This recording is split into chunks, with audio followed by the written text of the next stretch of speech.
হযরত মুসা আলাইহিস সালাম বলেন, ফেরাউনের জেলের ভয় আমি করি না, আমার কি জেলের ভয় দেখায়া লাভ নাই, আমি আল্লাহ পাকের পয়গম্বর হযরত মুসা আলাইহিস সালাম। ফেরাউনের দলবল আছে, লোক লস্কর আছে, তার অস্ত্রের অভাব নাই।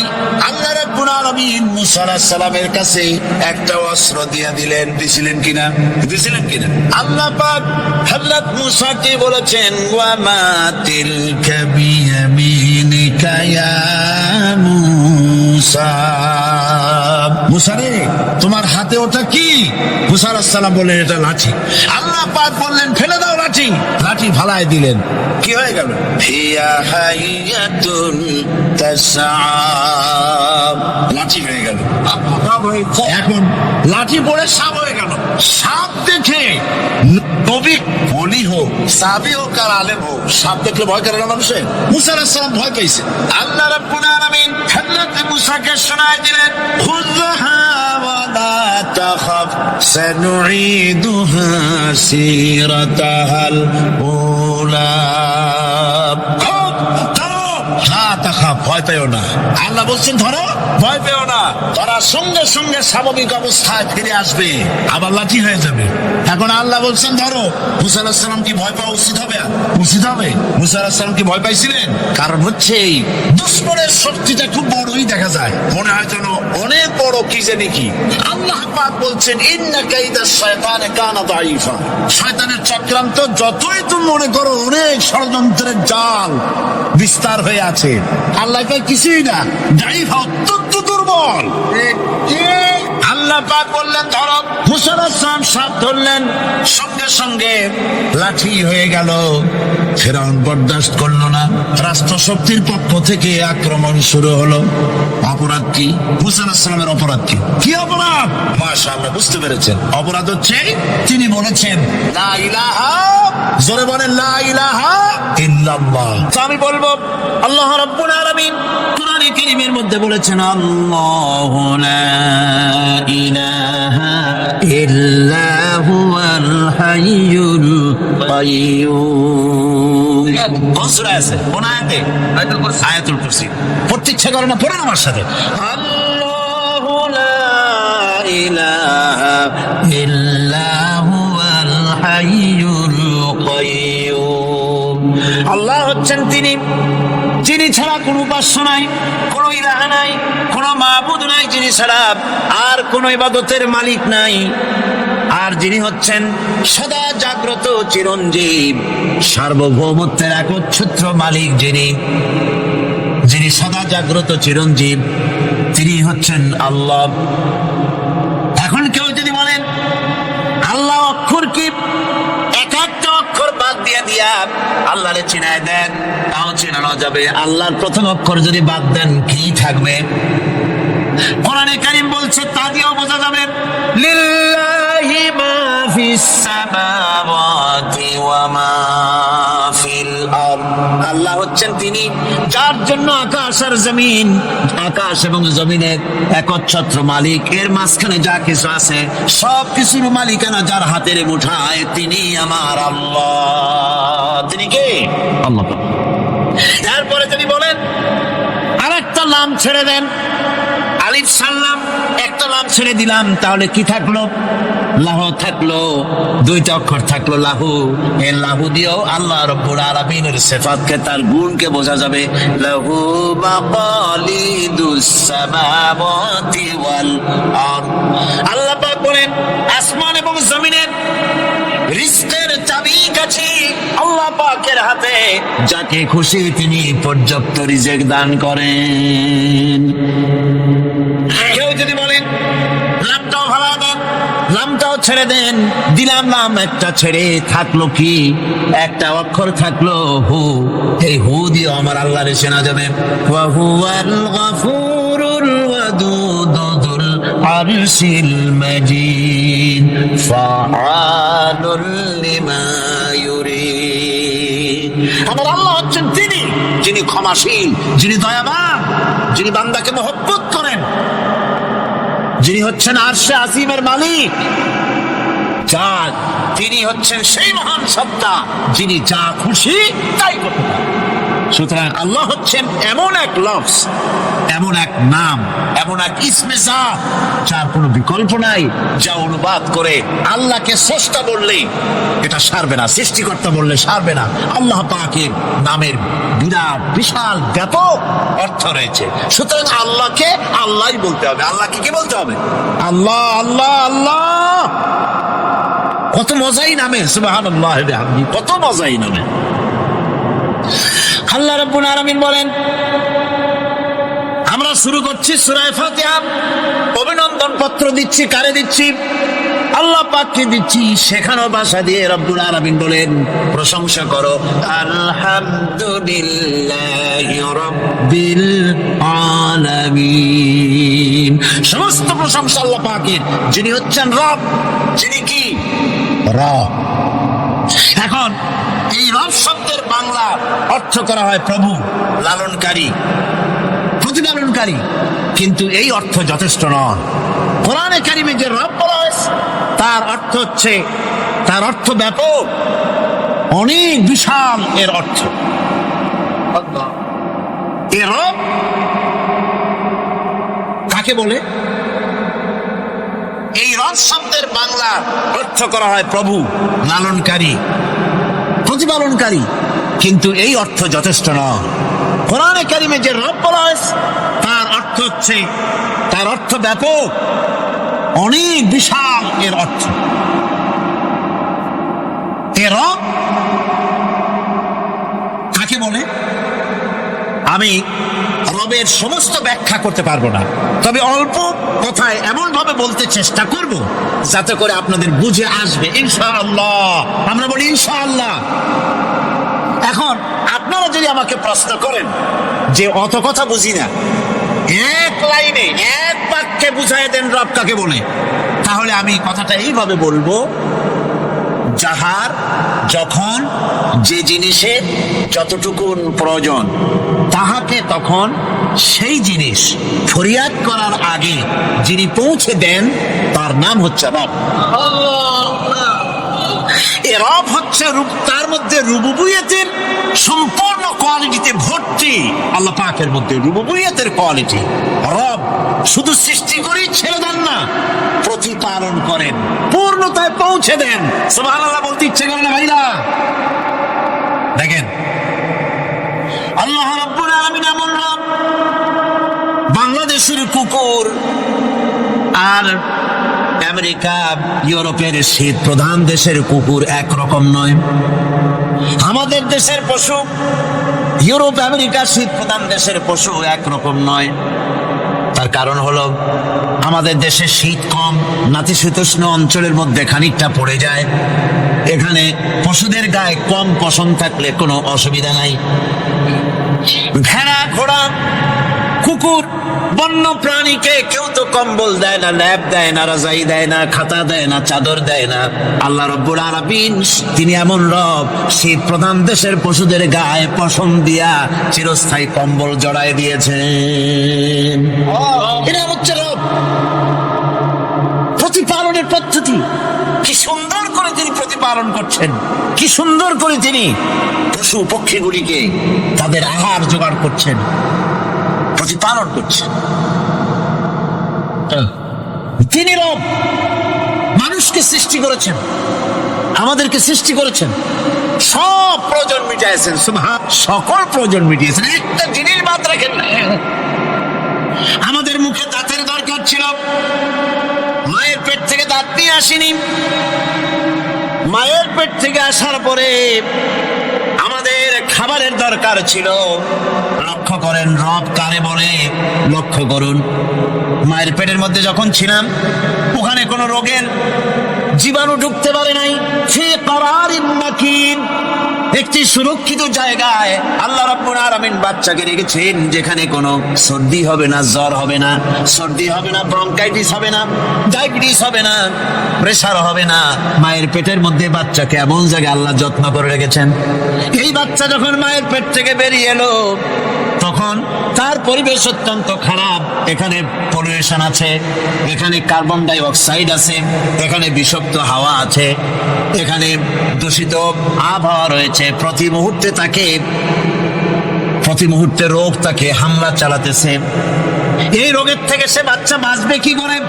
এই জন্য রব্বুল আলামিন তিনি এমন রব, মায়ের বুকের মধ্যে যে খাবার তৈরি করলেন বাচ্চার, ওই খাবারের মধ্যে বাচ্চার ওষুধও আল্লাহ পাক বানায়া দিলেন। মায়ের বুকের দুধ শুধু দুধ নয়, এটা ওষুধ। সুবহানাল্লাহ। এটা খাদ্য, এটা ওষুধ, এটা ভিটামিন, এটা ক্যালসিয়াম, এটা কার্বোহাইড্রেট, যা দরকার বাচ্চার জন্য সব আল্লাহ মায়ের দুধের মধ্যে দিয়ে দিলেন। যতক্ষণ বাচ্চা পেটে ছিল দুধ ছিল ঘন, যখন বাচ্চা মায়ের পেট থেকে বেরিয়ে এলো দুধটা হয়ে গেল পাতলা। এই পাতলা দুধটা খাবে, ওষুধ আছে এর মধ্যে, ভিটামিন আছে, খাইতে যেন বিস্বাদ না হয় একটু মিষ্টি দিয়ে দিলেন আল্লাহ, যাতে বাচ্চা মুখ ফিরায় না নেয়, সে যেন খাইতে চায়। তারপরে যখন বাচ্চার হাড্ডি খেতে হবে, মাছ খেতে হবে, গোশ খেতে হবে, দুধের আর দরকার নাই, তার শরীরের ভিতরে রেজিস্ট্যান্স, রোগ প্রতিরোধক শক্তি তৈরি হয়েছে, এখন আরো ভালো খাবার দরকার।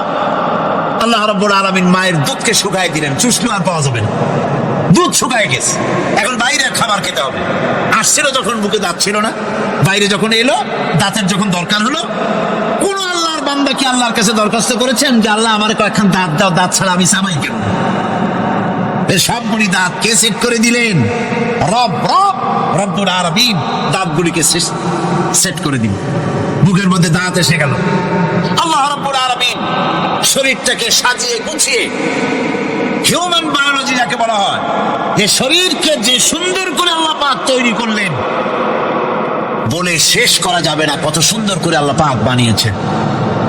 আপনার মাথার ভিতরে সেল তৈরি করা হলো, ব্রেন তৈরি করা হলো। এই ব্রেনটা শুকনো জায়গায় রাখা হয় নাই। শুকনা জায়গার মধ্যে ব্রেনটা যদি থাকতো, নড়াচড়া করে আপনার ব্রেনের যে টেকনোলজি আল্লাহ পাক ইউজ করেছেন সেটা অসুবিধাগ্রস্ত হতো। এই জন্য ক্রিম যেভাবে পানির মধ্যে ভাসা থাকে, পানির মধ্যে ভাসমান ক্রিম মাখন যেভাবে রাখা হয়, সামান্য পানির মতো করে এর ভিতরে ব্রেনটাকে রাখা হয়েছে। এই ব্রেনের ভিতরে, ব্রেন হচ্ছে পৃথিবীতে কম্পিউটার, আজকের পৃথিবীর শ্রেষ্ঠ আবিষ্কার।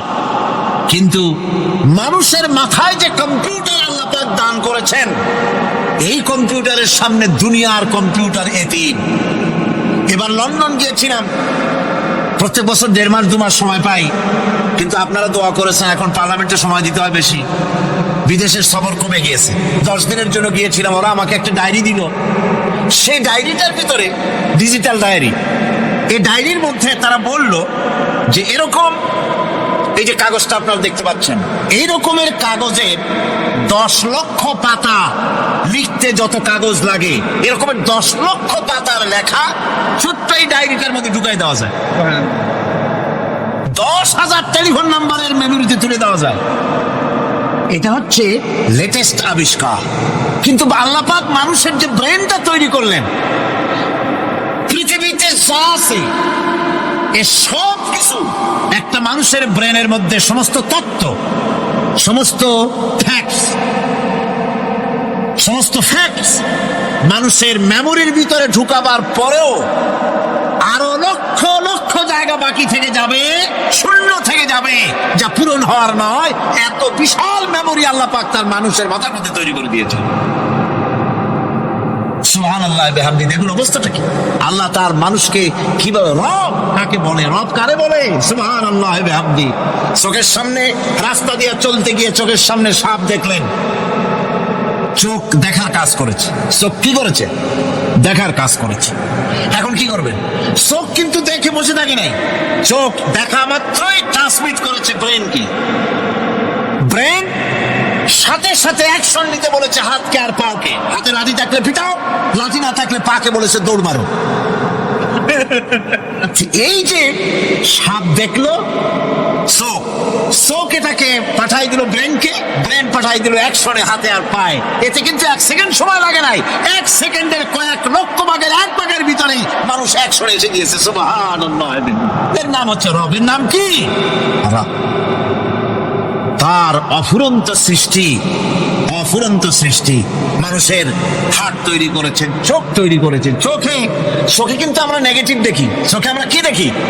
নেগেটিভ দেখি। এই নেগেটিভটা চোখ ক্যাচ করে ব্রেনের ভিতর থেকে পজিটিভ হয়ে কে বের করে দেয়? সুবহানাল্লাহ ওয়া বিহামদিহি। কানে অসংখ্য শব্দ শুনি, কিন্তু কোন শব্দ তো জড়ায় যায় না। অসংখ্য শব্দ আমরা শুনি, যেমন রেডিও ঘুরাচ্ছেন, 9 ব্যান্ড রেডিও অথবা এর থেকেও বেশি ব্যান্ডওয়ালা রেডিও। আপনি যখন ঘুরাচ্ছেন কোন সেন্টার ধরার জন্য, অনেক সময় 4-5টা সেন্টার জড়ায় যায় না? জড়ায় কিনা? 4-5টা সেন্টার জড়ায় যায়, সর্বনাশ হয়ে যায়। কোনটা থেকে কোনটা শুনবেন? তো এইরকম করে আপনার কানের ভিতরে শব্দগুলি সব জড়াইয়া পাকাইয়া আপনার কানের মধ্যে একটা বিশ্রী আওয়াজ সৃষ্টি করে দিতে পারত। কে স্তরে স্তরে শব্দগুলিকে শোনার ব্যবস্থা করেছে? আপনার জিহ্বার ভিতরে হাজারো রকমের স্বাদ গ্রহণ করার জন্য একটা জিহ্বায় এতগুলি টেস্ট নেওয়ার ক্ষমতা কে তৈরি করে দিলেন? আল্লাহ রাব্বুল আলামিন, সুবহানাল্লাহ ওয়া বিহামদিহি। তিনি হচ্ছেন রব, যিনি মানুষের প্রতিপালন সৃষ্টি করেন এবং প্রতিপালন করেন, এমনি এমনি ছেড়ে দেন। এরপরে মানুষের সব প্রয়োজন তিনি মিটিয়েছেন। মানুষের জীবন ধারণের জন্য সব থেকে বড় প্রয়োজন পানি। সবচেয়ে বড় প্রয়োজন কি? পানি। জোরে কোন কি? পানি। জীবনের জন্য পানি এবং আর্দ্রতা, এই দুটি জিনিস অপরিহার্য, এছাড়া জীবন বাঁচবে না। আমরা দেখতে পাই সমুদ্র ভরা পানি মজুদ আছে। লক্ষ্য করেন, সমুদ্র ভরা পানি মজুদ আছে, নদী খাল বিল ভরা পানি মজুদ আছে, কিন্তু এটাই তো যথেষ্ট নয়। রব হচ্ছেন তিনি, যিনি এই বিশাল বিশাল পানির মজুদ থেকে বাতাসকে যিনি বলেন, যিনি প্রতিনিয়ত বাষ্পীয় আকারে পানিগুলিকে সমুদ্র থেকে উত্থিত করেন, পানিগুলিকে উত্থিত করেন মহাকাশে। আল্লাহ পাক বলেন, আল্লাহুল্লাযী আরসালার রিয়াহা ফাতুসিরু সাহাবা। বাষ্প হয়ে পানিগুলি আকাশে উত্থিত হয় এবং মহাকাশে যাওয়ার পর এই পানিগুলি, লবণাক্ত পানিগুলি আল্লাহর মেশিনে সেগুলি মিষ্টি হয়ে যায়। জোরে কোন সুবহানাল্লাহ। পানিগুলি মিষ্টি হয়ে গেল, ওই মিষ্টি পানি আল্লাহ রাব্বুল আলামিন নাজিল করে দিলেন। এবার বৃষ্টি কণা কণা হয়ে পড়লো, ফোঁটা ফোঁটা বৃষ্টি। আল্লাহ খুঁজে দেখলেন বৃষ্টির ফোঁটাগুলি পৃথিবীর প্রতিটি কণা তালাশ করে তৃষ্ণার্ত কণাগুলিকে আল্লাহ পাক ভিজায় দিলেন। সেই জন্য তার নাম হলো রব। তিনি হচ্ছেন রব, প্রয়োজন মিটান। পানি সবচেয়ে প্রয়োজন বেশি, সেই পানি আল্লাহ পাক এভাবে সরবরাহ করলেন। জমিনের চারিদিকে নদী নালা রেখেছেন, জমিনকে আর্দ্র করেছেন, জমিনের ভিতরের পানি মিষ্টি করেছেন। টিউবওয়েল মারলে পরে, পাম্প করলে পরে ভিতর থেকে মিঠা পানি আল্লাহ পাক বের করে দেন। সুবহানাল্লাহ। এই মিষ্টি পানির ব্যবস্থা করেছেন। এরপরে তিনি ওই আল্লাহ পাক মিষ্টি পানির ব্যবস্থা করে বৃষ্টির মাধ্যমে পৃথিবীতে ফসল উৎপাদনের ব্যবস্থা করে দিলেন। পাক কোরআনে কারীমের মধ্যে বলেছেন, ওয়াজআলনা মিনাল মাই কুল্লা শাইইন হায়্য। পানি দ্বারাই আমি সব বস্তুকে সজীব রাখি। বৈশিষ্ট্যের দিক থেকে পানি রয়েছে অনেক গুণ, আশ্চর্য গুণ। পৃথিবীর 75% হচ্ছে পানি। আকাশ থেকে অর্থাৎ চাঁদ থেকে যখন চাঁদের ভ্রমণকারীরা যখন ছবি তুলেছে, তো সেই ছবিতে ব্লু রং এসেছে বেশি, সবুজ এসেছে কম। সবুজ হলো গাছপালা, আর ব্লু হচ্ছে পানি। সমুদ্রের পানির রং হচ্ছে নীল। মানুষের শরীরের ভিতরে 60% পানি, গাছের মধ্যে রয়েছে পানি। পানি ছাড়া পৃথিবীর বাঁচার কোনো পথ নাই। আবার দেখেন, প্রচন্ড শীতের কারণে, ঠান্ডার কারণে যেসব এলাকায় তাপমাত্রা হিমাঙ্কের নিচে এসে যায়, সেই সব দেশে সমুদ্রের পানি আর দরিয়ার পানিগুলি বরফ হয়ে যায়। এই বরফ যখন হতে থাকে, তখন পানি তার নিজের তাপকে নিচের দিকে ছুটতে থাকে। উপরের তাপ বরফ হয়ে যায় ঠান্ডা, আর নিচে তাপ বিচ্ছুরিত করে দিয়ে পানির ভিতরে যত জলজ প্রাণী আছে আর উদ্ভিদ আছে, সবগুলিকে বাঁচায় রাখার ব্যবস্থা আল্লাহ রাব্বুল আলামিন এভাবে করে থাকে। রাব্বুল আলামিন বলছেন এই পানি ছাড়া মানুষ বাঁচে না, প্রাণী বাঁচে না। পানি এমন এক জিনিস, এমন এক নিয়ামত আমি দান করলাম। আল্লাহ পাক বলেন কুল আরাআইতুম ইন আসবাহা মাউকুম গাওরান ফামান ইয়াতিকুম বিমাইন মাইন। বলো দেখি সবে শুকাইয়া যদি যান এই জমিনের পানি, তাহলে হেথায় তটনির ধারা কে দিবে সবারে আনি। এই পৃথিবীর নদী নালা খাল বিল জমিনের আভ্যন্তরীণ দিকে পানিগুলি যদি আমি আল্লাহ রাব্বুল আলামিন শুকায় দেই, তাহলে আমি আল্লাহ ছাড়া এমন কে আছে যে নতুন করে আবার পানির আমদানি করে দিতে পারে? আছে কেউ? আজ পানির শূন্যতা আমাদের দেশে দেখা যাচ্ছে। পানি আস্তে আস্তে কমে যাচ্ছে, আস্তে আস্তে পানি শেষ হয়ে যাচ্ছে। কি কারণে শেষ হচ্ছে এবং কি হলে পানি পাওয়া যাবে পরে বলা যাবে ইনশাআল্লাহ। তো জীবন ধারণের জন্য যেমন পানির প্রয়োজন, জীবন ধারণের জন্য তেমন বাতাসেরও প্রয়োজন। পানি ছাড়া তো কিছু সময় চলতে পারে, পানি এবং খাদ্য ছাড়া কিছু সময় চলতে পারে, কিন্তু বাতাস ছাড়া তো এক মুহূর্ত চলে না, ঠিক কিনা? বুঝেন কিনা কথা? বাতাস ছাড়া এক মুহূর্ত চলতে পারে না। অথচ আল্লাহ রাব্বুল আলামিন এই বাতাস দিয়ে গোটা আকাশকে, শূন্য জায়গাগুলি বাতাস দিয়ে ভরে রেখেছেন, যাতে করে কারো বাতাসের কোনো অসুবিধা না হয়, শ্বাস করতে কোনো কষ্ট না হয়।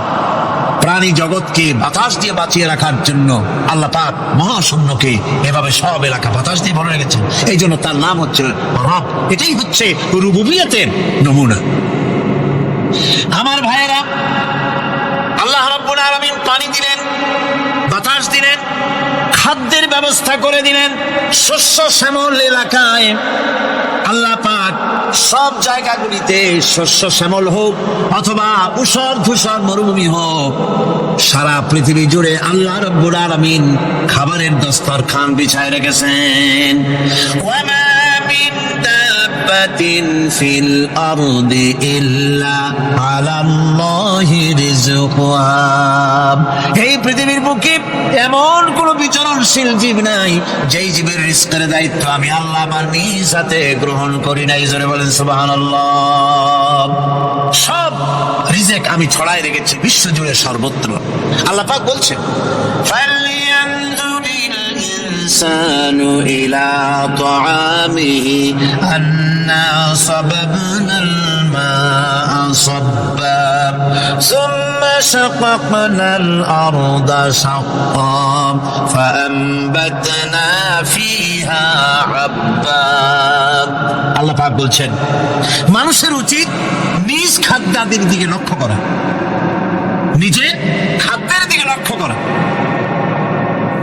যেহেতু এই খাদ্য প্রতিদিন তার সামনে আসে, এদিকে তার লক্ষ্য করা উচিত। আমি কিভাবে, আমি প্রথমে জমিনের উপরে পানি বর্ষণ করি, পরে জমিনকে দীর্ণ বিদীর্ণ করি, এরপরে জমিনের ভিতরে উর্বরা শক্তি আমি দান করি। কে বলতেছেন এ কথা? আল্লাহ পাক বলছেন।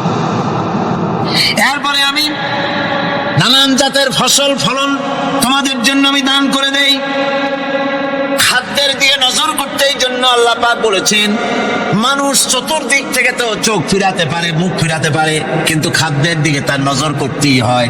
সকালে, দুপুরে, বিকেলে, রাত্রে সব সময় তার সামনে খাবার আছে। আল্লাহ পাক বলেন খাবারের দিকে একটু নজর করো, কেমন ভাবে কি সুন্দর করে খাবারগুলি তৈরি করে দিয়েছি, শুরু কিভাবে হলো, পরিপক্ক কিভাবে হলো, সেদিকে তোমরা লক্ষ্য করো। সে লক্ষ্য তো করা নাই, সমানে খায়, বিসমিল্লাহ বলে না, আলহামদুলিল্লাহ বলে না, পাইকারি দরে খাইতেই থাকে। আল্লাহ পাক বলছেন খাদ্যাদির দিকে লক্ষ্য করো।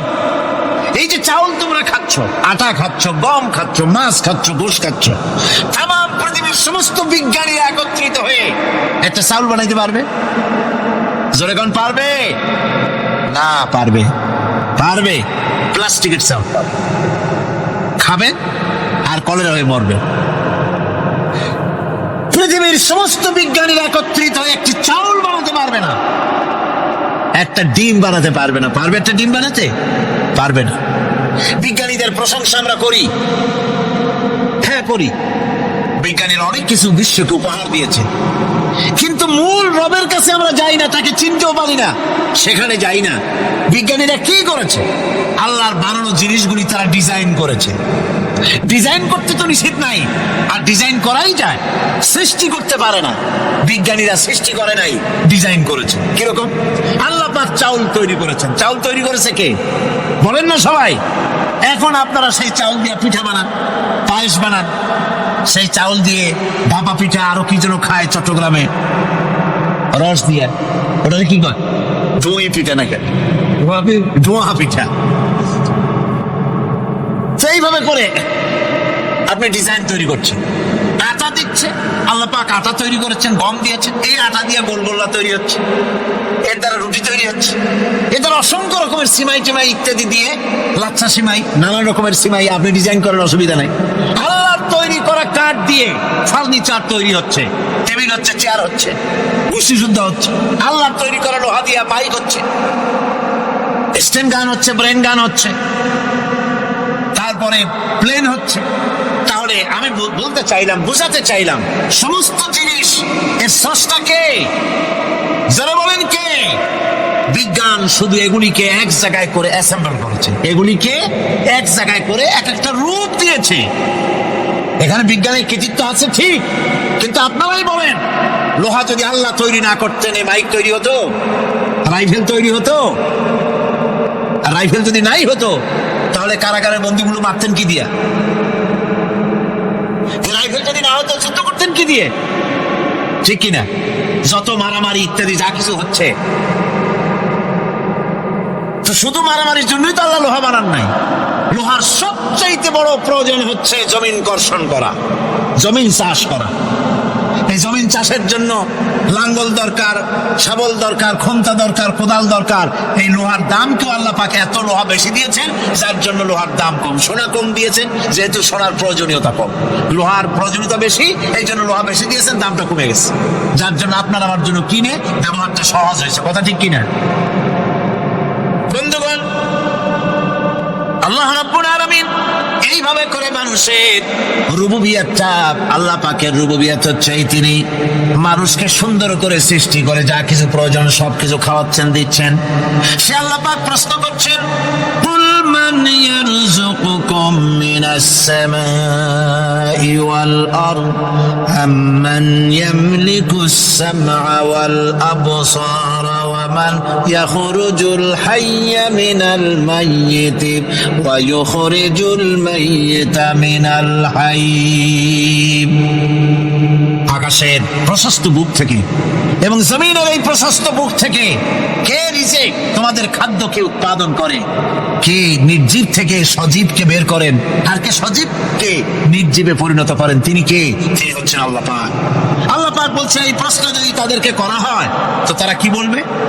আল্লাহ পাক বলেন, وَمَنْ يُدَبِّرُ الْأَمْرَ فَسَيَقُولُونَ اللَّهُ فَقُلْ أَفَلَا تَتَّقُونَ।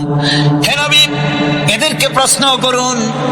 এদেরকে যদি প্রশ্ন করা হয় এই পৃথিবীর সুন্দর পরিচালনা পদ্ধতি কে করেন, তাহলে তারা এক কথায় বলবে, নিজের থেকেই বলবে আল্লাহ। কে করছেন? সবকিছু আল্লাহ। আল্লাহ পাক বলেন, নবী তাহলে তাদেরকে বলেন, এ কথা জানার পর, এ কথা বোঝার পরেও কেন তারা ঔদাসীন্যতা দেখাচ্ছে? কেন তারা গাফিল হয়ে যাচ্ছে? কেন তারা আল্লাহ পাককে ভয় করে তার পথের অনুসারী হচ্ছে না? যে আল্লাহ রাব্বুল আলামিন এত কিছু করছেন, তিনি তার পরিচয় সম্পর্কে বলে দিচ্ছেন, ফাযালিকুমুল্লাহু রাব্বুকুমুল হাক্কু ফামাযা বা'দাল হাক্কি ইল্লাদ দালাল। নিশ্চয়ই এসবের মূলে রয়েছেন তোমাদের রব, আমাদের আল্লাহ, আমাদের রব।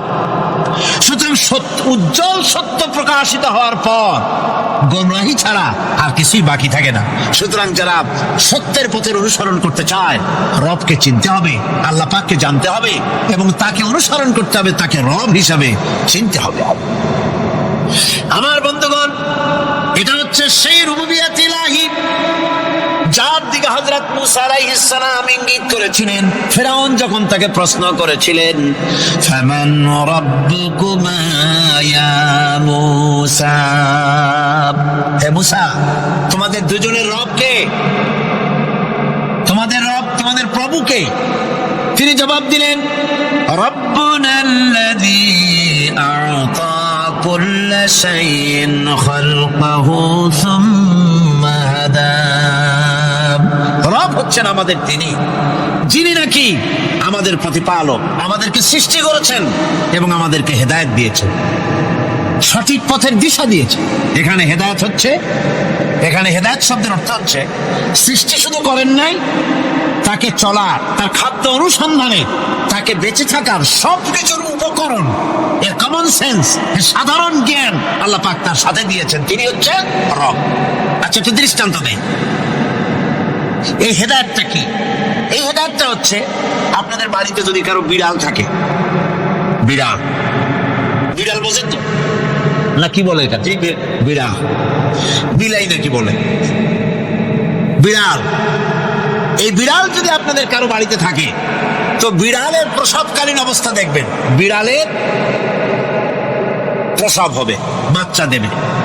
বিড়াল তখন ঘরের মধ্যে পেরেশান হয়ে ঘুরতে থাকে, একটা নিরাপদ জায়গা খোঁজে, একটা নিরাপদ জায়গা খোঁজে। প্রসব করার 2-3 দিন আগের থেকে খুলতে থাকে তার জন্য নিরাপদ জায়গা কোনটা। এরপরে খুঁজতে খুঁজতে প্রসবের দিন সে সত্যিকারের ঘরের মধ্যে সবচেয়ে কোনা কানা জায়গা যেটা, সেই রকম একটা নিরাপদ জায়গা সে বেছে নিল। এরপরে বাচ্চা হলো। বাচ্চা হওয়ার পর এই বাচ্চার উপরে কেউ যেন আক্রমণ না করে, শত্রু যেন তার জায়গাটিতে না আসে, এই জন্য বাচ্চা তার তো হাত দিয়ে মায়ের মতো করে নিতে পারে না। সে আস্তে করে ঘাটটা কামড়ায় ধরে, যাতে করে বাচ্চা ব্যথা না পায়। ওইভাবে করে ঘাট কামড়ায় ধরে, আজকে এই সিঁড়ির নিচে, কালকে ওই খাটের নিচে, পরশুদিন এই আলমারির কোনায়, এইভাবে বাচ্চাগুলি সরায় সরায় রেখে বাচ্চাকে প্রতিপালন করে। এই বিড়ালের হেদায়েত দিন ওটা কি? চিনি দিলেন তার নাম রব। তিনি হচ্ছেন রব্বুল আলামিন। সন্তান প্রতিপালনের ব্যবস্থা শুধু দুনিয়ার মানুষকেই দেন নাই, প্রাণী জগৎকেও দিয়েছেন। সুবহানাল্লাহ। বলেন বলেন, মুরগির বাচ্চা হলো, ডিমের থেকে বাচ্চা বেরোলো, এই বাচ্চাগুলি হয়েছে গতকাল। আজকে বাচ্চাগুলি আদর খাচ্ছে মায়ের সাথে, হঠাৎ করে একটা চিল এলো আর ওর মা একটা সিগন্যাল মারলো, সাথে সাথে বাচ্চাগুলি দৌড়াইয়া এমন পলান দিল, আপনি তো ভালো একাদশীর বাপেও তালাশ করে পাবে না যে মুরগির বাচ্চা পলাই লুকুন। এখন ওই বাচ্চাটিকে এই সিগন্যাল সম্পর্কে কে অবহিত করলো যে এইরকম একটা আওয়াজ শুনলে এটা ভীতির আওয়াজ, এটা সাইরেন, এটা বিপদ সংকেত, এটা ডেঞ্জার সিগন্যাল, এটা শুনলে দেখলে তাড়াতাড়ি করে আত্মগোপন করবা। কেচে গেল, কেচে গেল, আল্লাহ পাক শিখাইছেন। এখন এক শ্রেণীর বুদ্ধিজীবী তারা আবার উল্টা কথা কয়। তারা বলে কি? তারা বলে যে মুরগি বাচ্চা, এই বাচ্চা যে দৌড় মারলো, এখানে আল্লাহ এইসব কিছু নাই, নাউযুবিল্লাহ মিন যালিক। তো এখানে কি আছে? কই যে এখানে বিষয়টা হলো এই যে এই মুরগি আর মোরগ, ওর বাপ মা, এই দুজনের মধ্যে আছে সিলের ভয়, আছে শিয়ালের ভয়। ওই ভয় ওদের মধ্যে ছিল, এই মা বাপের ক্রসের মাধ্যমে বাচ্চা আসছে, কাজে ওই ভয়, বাপের যদি কোনো রোগ থাকে, মায়ের রোগ থাকে, তো এগুলি তো বাচ্চার মধ্যেও ঢোকে। তো ভয় হোক, সুখ হোক, দুঃখ হোক, এই অনুভূতি স্বাভাবিক প্রক্রিয়ার মাধ্যমে বাচ্চার মধ্যে ঢুকছে, আর সিল দেখে আওয়াজ শুনে সে আত্মগোপন করেছে। এইটা আমি পড়িয়া আমি আমার আলোচনা এক জায়গায় বললাম বুদ্ধিজীবীদের উদ্দেশ্যে, যদি সত্যি তাই হয়, মোরগ আর মুরগি মা বাবার মধ্যেই ভয় আছে বলে বাচ্চার মধ্যেই ভয় ঢুকছে, সেই জন্য সে আত্মগোপন করছে। তাহলে আবার মানুষের ব্যাপারে কথাটা আনি, মানুষেরা সাপের ভয় করে না মহব্বত করে? কথার জবাব দিলে না, যখন তখন মনে হয় আপনারা সাপ বুঝি ভালোবাসেন। সাপ আমরা সকলেই ভয় পাই, মায়া ভয় পায়, বাবাও ভয় পায়। এই মায়ের গর্ভে সন্তান এসছে, সন্তানের বয়স 2 বছর, 2.5 বছর, ঘরের মধ্যে কেউ ছিল না, ঘরের মধ্যে একটা সাপ আসছে, একটা সুন্দর সাপ, দেখতে সুন্দর, কিন্তু সে সাপে কামড়ালে মানুষ মরে যায়। ওই সাপটা মাথা উঁচু করে ফোনা ধরেছে। এই বাচ্চাটা কি সাপ দেখে দৌড় মারবে, না বাচ্চাটা ওই সাপটাকে ধরার জন্য সে এগিয়ে যাবে? কোনটা করবে? এগিয়ে যাবে। তাহলে মা বাপের ভয়, তাদের মা বাপের রক্তের মধ্যে, শিরার মধ্যে, সব জায়গায় সাপের ভয়, তার মাধ্যমে বাচ্চা এসে ওই বাচ্চার মধ্যে সাপের মহব্বত হইল কেন, ভয় হলো না কেন বাচ্চা অবস্থায়? সুবহানাল্লাহ। আমার বন্ধুগণ, মুরগির বাচ্চাকে হেফাজত করার জন্য বুদ্ধিমান প্রাণী মানুষ তার কাছে নাই বলে আল্লাহ রাব্বুল আলামিন তারে বাচ্চা অবস্থা থেকে বোঝার তৌফিক দিয়েছেন কোনটা ভয়ের আওয়াজ, কোনটা হলো বিপদের আওয়াজ। মানব সন্তানের প্রতিপালন করার জন্য তার মার বাবা আছে বলে ওই রকম করে পশুদের মতো আল্লাহ বানান নাই, তাকে হেফাজত করার জন্য মা বাপ আছে বলে এই দায়িত্ব আল্লাহ পাক মা বাপের উপরে ছেড়ে দিয়েছেন। মা বাপ তাকে হেফাজত করে। রুবুবিয়্যতের প্রতিপালন, হেদায়েতের এই প্রতিপালন আল্লাহ পাক মানুষকে এভাবে করে তাদেরকে হেদায়েত দিয়েছেন, তার পথের চলার দিশা দিয়েছেন। পিঁপড়ার খাদ্য সংগ্রহের ব্যাপারটা দেখেন, পিঁপড়ার আছে দারুণ ঘ্রাণ শক্তি। কোথায় খাবার? 5 তলায়। আপনি মিষ্টি খাচ্ছেন, রসগোল্লা থুয়ে দেন, তারপরে দেখেন কোন জায়গায় দিয়ে পিঁপড়া এসে জমের খাওয়া খায়, ঠিক কিনা? দেখেন তার কত তীব্র ঘ্রাণ শক্তি, সেখানে চলে যাচ্ছে। তাকে হেদায়েত দেওয়া হয়েছে, তাকে ঘ্রাণ শক্তি দেওয়া হয়েছে। চিল, শকুন, ঈগল কোথায় থাকে বুঝেন না? মহাশূন্যে 3 থেকে 3.5 মাইল উপরে শকুন, বাজ, ঈগল উঠতে থাকে। খাবে কি? ওখানে তো তার খাবার ছড়ানো নেই। আল্লাহ হচ্ছেন এমন রব, আমাদের স্রষ্টা হচ্ছেন এমন রব যিনি ওই চিল, বাজ আর শকুন মহাশূন্যে যেগুলি উড়ে বেড়ায় ওদের আল্লাহ পাক এমন তীব্র দৃষ্টি শক্তি দান করেছেন 3 মাইল উপর থেকেও ছাগল মুরগি মরা দেখলে ওখান থেকে সে ঝাঁপায় পড়ে তা খেতে পারবে। তাকে দেওয়া হচ্ছে দৃষ্টি শক্তি। এরকম করে যার যা প্রয়োজন সমস্ত প্রয়োজন গুলি আল্লাহ মিটাচ্ছেন। এরই নাম হচ্ছে রুবুবিয়তে ইলাহি। এটাই হচ্ছে আল্লাহ পাক রব, এটা তার অসংখ্য প্রমাণ। সেই জন্য আল্লাহ পাক বলেন আলহামদুলিল্লাহি রাব্বিল আলামিন। পড়েন সবাই আলহামদুলিল্লাহি রাব্বিল আলামিন। সমস্ত প্রশংসা হচ্ছে আল্লাহ পাকের জন্য। কোন আল্লাহ? প্রথমে তো আল্লাহ বললাম, তারপর বললাম রব, এখন বলা হচ্ছে কোন রব? যিনি আলামিন, রব্বিল আলামিন, যিনি সমস্ত জাহানের রব। তাহলে বোঝা যাচ্ছে রব জগৎ একটা না। জগৎ, কথা বুঝতেছেন আবার? জগৎ একটা নয়, অসংখ্য জগৎ আছে। বহুমাত্রিক জগতের কথা এখানে আল্লাহ পাক বলছেন। আমি এই জন্য বলি যে কোরআন হচ্ছে বিজ্ঞানের উৎস। কোরআন বিজ্ঞানের কি?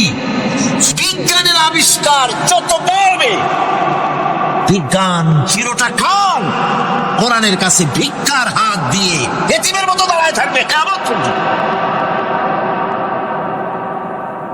আজ পৃথিবীর বিজ্ঞানীরা বলছে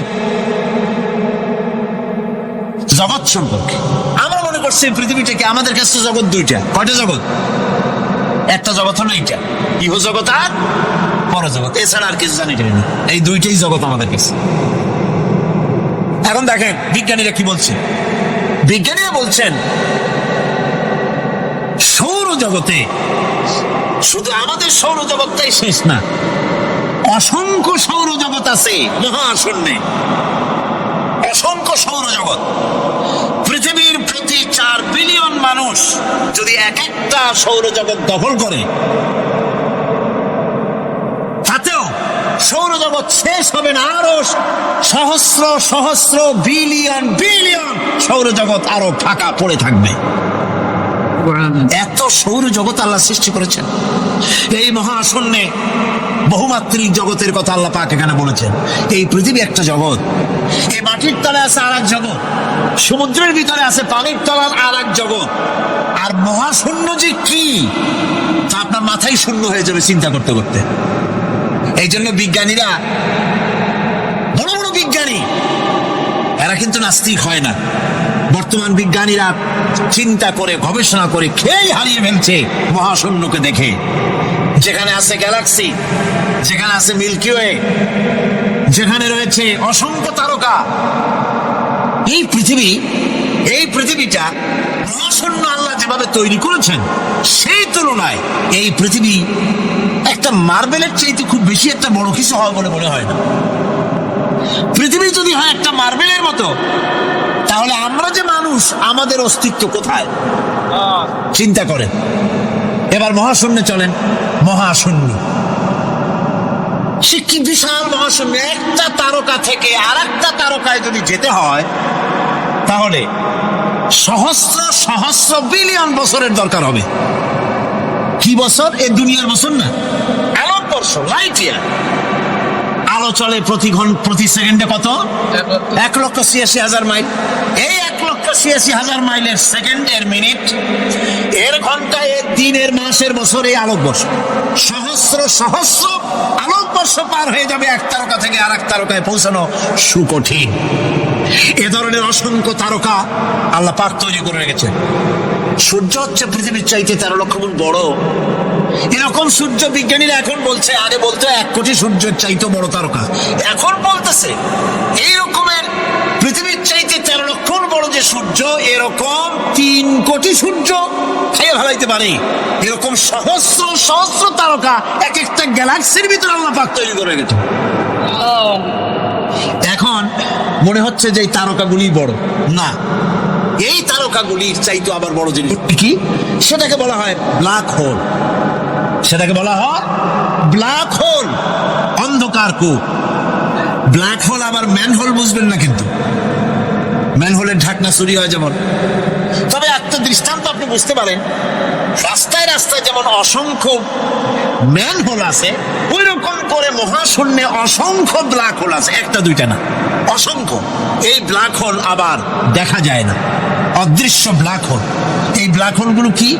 এগুলি কোরআনে কারীমের মধ্যে আল্লাহ পাক বলেছেন, ফালা উকসিমু বিমাওয়াকিন নুজুম, ফালা উকসিমু বিমাওয়াকিন নুজুম, শপথ সেই পতন স্থানের যেখানে নক্ষত্র সমূহ ধ্বংস হয়ে যায়, ধ্বংসপ্রাপ্ত হয়, কসম সেই স্থান সময়ের। সুবহানাল্লাহ। এই অন্ধকার কূপের, এই অন্ধকূপের কসম করছেন আল্লাহ পাক। সে অন্ধকূপটা কি? সেই ব্ল্যাক হোলটা কি?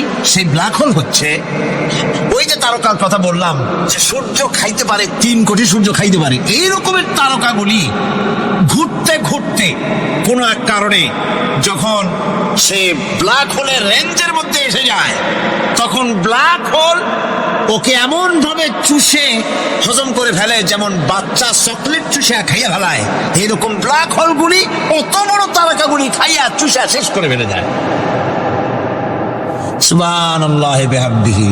বিজ্ঞানীরা বলেছেন, আমাদের এই পৃথিবীটা, আল্লাহ না করুন কখনো, আমাদের এই পৃথিবীটা যদি কোনো ব্ল্যাক হোলের আওতায় পড়ে, ওর রেঞ্জে আসে, তাহলে মাত্র 2 সেন্টিমিটারের মধ্যে পৃথিবীটা তার ঘনত্ব লাভ করে ব্ল্যাক হোলের মধ্যে অদৃশ্য হয়ে যাবে, হারায় যাবে, ওর অস্তিত্ব থাকবে না। আল্লাহ পাক, আশ্চর্য লাগে আমার, বিজ্ঞানের বইপত্র যখন পড়ি আমার কাছে আশ্চর্য লাগে। 1400 বছর আগে নবী কোনো বিজ্ঞানাগারে পড়াশোনা করেন নাই, কোন সায়েন্স দিয়ে রিসার্চ করেন নাই। সেই নবীর মুখ থেকে এমন বিজ্ঞানময় কোরআন আল্লাহ বের করালেন, যা আজকের পৃথিবীর মডার্ন যুগের বিজ্ঞানীরা কোরআনের কাছে এতিম হয়ে দাঁড়ায়।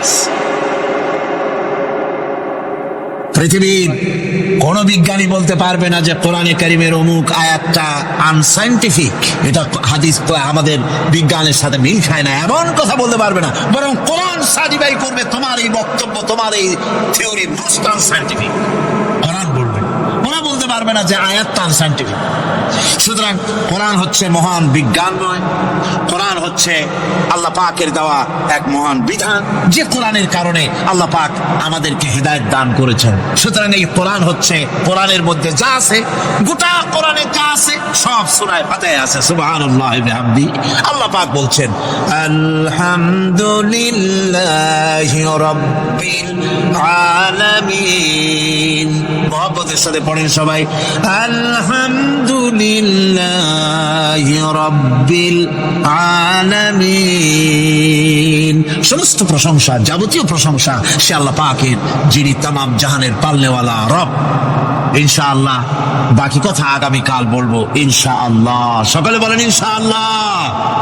মুনাজাতের জন্য দাঁড়ানো ভাইরা সব বসেন, যত লোক দাঁড়িয়ে আছেন সবাই বসেন। প্রথম দিনের মুনাজাত আল্লাহ পাকের দরবারে, সব বসেন, মুহাব্বতের সাথে বসেন আর একটু জিকির করেন, লা ইলাহা ইল্লাল্লাহ। কি যেন আছে আজকে 8 জন আছে আর একটা দিয়ে আসছে 8 জন আছে আমাকে নিয়ে লা ইলাহা ইল্লাল্লাহ মুহাম্মাদুর রাসূলুল্লাহ।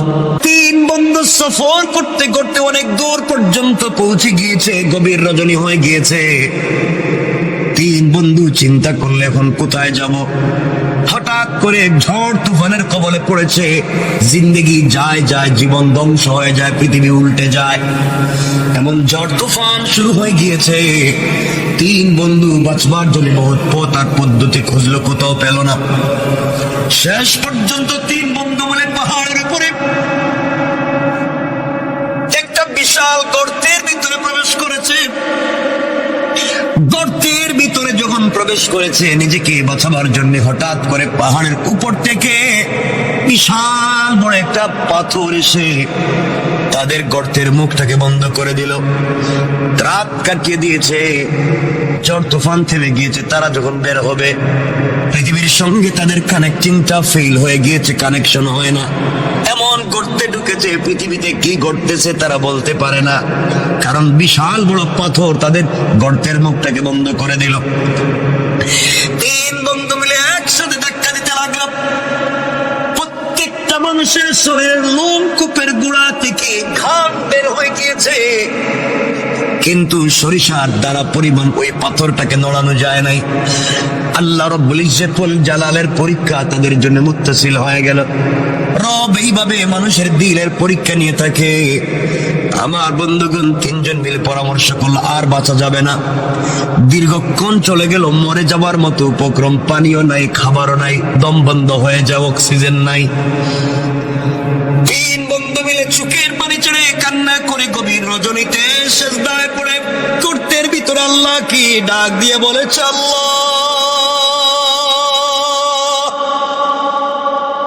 জিন্দেগিতে অপরাধের শেষ নাই, এমন কোন অপরাধ করি নাই যা তোমার কাছে জানা নাই। রব, সব তো আমরা করছি, কিন্তু বিপদে পড়ে দেখছি এখন তো আমার সন্তানও আমাকে বাঁচাতে পারবে না, স্ত্রী, মা, বাবা, আত্মীয় স্বজন কেউ বাঁচাতে পারবে না। এই গর্তের ভিতরে আমাদের খবর পৃথিবীর কোনো মানুষ জানে না, একমাত্র তুমি ছাড়া। আল্লাহ, এমন বিপদে পড়েছি, একমাত্র তুমি পারো আমাদেরকে বাঁচাতে, কিন্তু কোন মুখে তোমার কাছে হাত উঠাবার দোয়া করবো? আল্লাহ, জীবনে যে এমন কোন গুনাহ নাই যে গুনাহ করি নাই, জিন্দেগিতে এমন কোন খারাপ কাজ নাই যা আমরা করি নাই, কি বলে তোমার কাছে হাত উঠাবো? তুমি যদি বলো আমি তোদেরকে চিনি না। রব, এই অপমান থেকে, কবর থেকে, গর্ত থেকে কে বাঁচাবে? তিনজন মিলে পরামর্শ করে সিদ্ধান্ত নিয়েছে, আমাদের জিন্দেগিতে যদি এমন একটা কাজ থাকে রে, যে কাজটা একমাত্র আল্লাহরে সন্তুষ্ট করবার জন্য করছিলাম, পৃথিবীর কোন মানুষকে দেখাবার জন্য করি নাই, এমন যদি কারো জীবনে একটা মাত্র কাজ থাকে, কয়টা? সবাই বলা লাগবে কয়টা? এমনকি আমাদের জিন্দেগিতে যদি একটা মাত্র ভালো কাজ থাকে, যেটা একমাত্র রবকে সন্তুষ্ট করবার জন্য করেছি, আজকে ওই কাজের ওসিলা নিয়ে রবের কাছে চাইবো। রব তো বলেছে সরিষার দানা পরিমাণ ভালো কাজ করলেও তিনি কল্যাণ দেন, উপকার দেন, ফিডব্যাক দেন। আজকে একটু দেখি না, আমরা তো গুনাহ করছি কিন্তু কোন জিন্দেগিতে ভালো কাজ আসেনি। তিন বন্ধুর এক বন্ধু বলছে, বাইরে আমার জীবনে একটা ভালো কাজ আছে। এই বলে ওই বন্ধু সেজদায় পড়ে চোখের পানি ছেড়ে কান্না করে ডাক দিয়া বলেছে, আল্লাহ,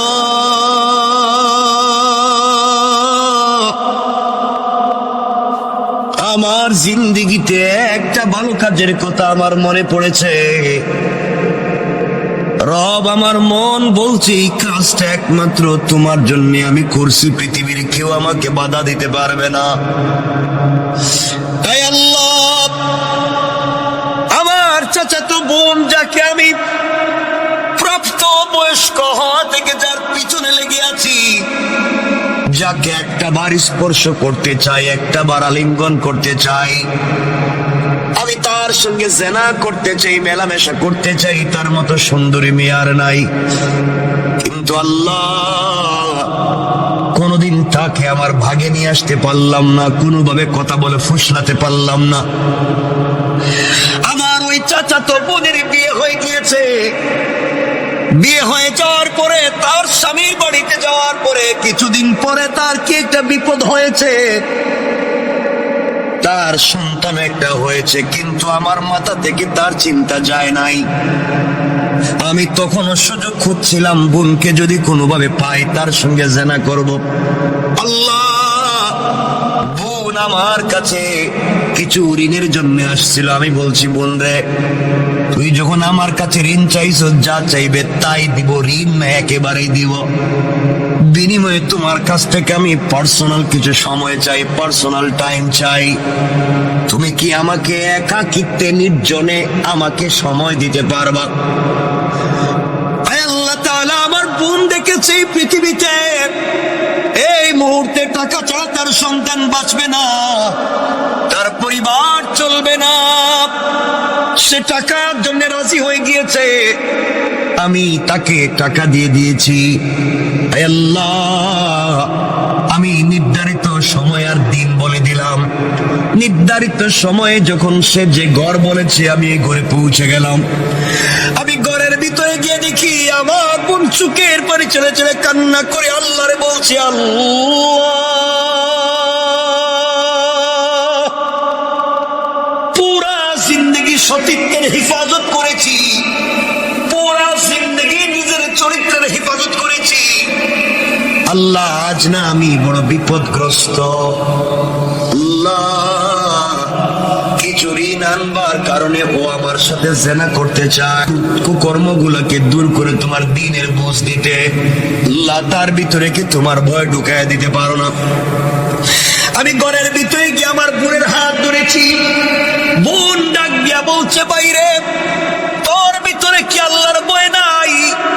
আল্লাহর কাছে ফিরে যাওয়ার কি তোমার ভয় নাই? রব বলেছে, ওয়াত্তাকু, ভয় করো ওই দিনকে, ইয়াওমান তুরজাউনা ফীহি ইলাল্লাহ, ভয় করো ওই দিনকে যেই দিন আমার কাছে তোমাকে ফিরে আসা লাগবে, ওই দিন তোমার হিসাব তোমাকে দেওয়া লাগবে। ও ভাই, তোর ভিতরে কি ভয় নাই? রব বলে দিয়েছে, ওই দিন যে অপকর্ম করবে, দুনিয়ার জমিনে যে গুনাহ করবে, কিয়ামতের দিনে আল্লাহ তার আমলনামা তার হাতে সোজা সোজা দিবেন না। হাতটাকে বুকের ভিতরে ঢুকাইয়া ভেঙ্গে পিছন দিকে দিবেন, আর ফেরেশতাদেরকে বলবেন, গোলামের হাতে তার কিতাব আমলনামাটা দিয়ে দাও। আল্লাহ বলবেন, ইকরা কিতাবাকা কাফা বিনাফসিকাল ইয়াওমা আলাইকা হাসিবা। বান্দারে, জীবনে যা করছো গোলাম, চলার পথে যা করছে, যে তোমার হাতে ধরাইয়া দিলাম, তুমি পড়ো। এমন সময় ফেরেশতারা বলবে, আল্লাহ, ওর মুখটা চোখটা তো সামনের দিকে, ওর হাত যে বুকের ভিতরে ঢুকাইয়া পিছন দিকে বের করলেন, আমলনামা তো পিছনে দিলেন, চেহারা সামন দিকে, আমলনামা পিছন দিকে, ও কেমনে দেখবে? আল্লাহ, আমলনামাকে ঘুরাইয়া সামনে নিয়ে আসবো। ও আবার ভাই, তুই শুন, আল্লাহ ডাক দিয়া বলবেন, না না, ওর আমলনামার সামনে আনা যাবে না, আমলনামার সামনে দেওয়া যাবে না। ফেরেশতারা বলবে, আল্লাহ, তাইলে আমলনামা পড়বে কেমনে? আল্লাহ বলবেন, শোনো ফেরেশতারা, ওর ঘাড়টারে মটকাইয়া দাও, ওর ঘাড়টারে মটকাইয়া পিছন দিকে করে দাও, চিৎকার করে যেন কানতে থাকে, চিৎকার করতে থাকে। ভাইরে, তোর হাতটা বুকের ভিতরে ঢুকাইয়া পিছন দিকে বের করা হবে, এরপরে তোমার ঘাড়কে মটকাইয়া দেওয়া হবে। এরপর আল্লাহ বলবেন, খুযূহু ফাগুল্লু সুম্মাল জাহিমা সাল্লু। ওরে ধরো রে, ভালো করে ধরো, আর জাহান্নামের গরম শিকল দিয়া হাত পায়ে দড়ি লাগাও, অপমানিত গোলামের ন্যায় টেনে টেনে জাহান্নামে নিয়ে যাও। কেন রে ভাই তুই এই গুনার কাজ করে আমার সঙ্গে এত অপরাধ করবি? কেন রে ভাই তুই জাহান্নামের আগুনে জ্বলবি? ভাই তোর মনে কি আল্লাহর ভয় নাই? তোমার মনে কি জাহান্নামে যাওয়ার ভয় নাই? তোমার মনে কি আল্লাহর সামনে দাঁড়াবার ভয় নাই? তুমি কেমনে আমার সঙ্গে ওই নাফরমানি করবা? আয় আল্লাহ, আমি তো গিয়েছিলাম জেনা করতে, যাকে আমার জীবন যৌবন দিয়ে স্বপ্নে দেখি, যাকে আমি স্বপ্নে লালন করি, পুরা জিন্দগি থেকে যাকে একটা মিনিট পেতে চাই, পুরা জিন্দগি ভর যাকে নিয়ে স্বপ্ন দেখছি, আমার ওই বোনকে আমার হাতের মুঠোয় পাইছি, শুধু তার হাত স্পর্শ করছি, আমি শুধু তার হাত ধরছি। ওই সময় বোন আমাকে এই ওয়াজ শোনাইয়া দিছে, আল্লাহ ওই দিন একাকিত্বে নির্জনে পৃথিবীর কোনো মানুষ নাই, একমাত্র আমার বোন আর আমি ছাড়া। ওই দিন আমি তো গিয়েছিলাম খারাপ কাজ করতে, কিন্তু বোনের এক মিনিটের বক্তব্য শুনে তোমার ভয়ের কথা আমার ভিতরে ঢুকে গিয়েছিল। আমি আমার বোনের হাত ছেড়ে দিয়া ঘর থেকে বের হইয়া তোমাকে চিৎকার করে বলেছিলাম, আল্লাহ তোমাকে ভয় পাইছি, বোনের কোথায় হাত ছেড়ে দিয়েছি, আর জেনা করব না, এই বলে ঘর থেকে বের হয়েছিলাম, আর জিন্দগিতে বোনের দিকে চোখ তুলে তাকাই নাই। আল্লাহ তাআলা ওই দিন তো কোনো পুলিশ ছিল না, র্যাব ছিল না, border guard, CID, DIB, NSI, DGFI কেউ ছিল না, একমাত্র তোমার কথা শুনে তোমার ভয় আমার দিলে ঢুকে গিয়েছিল।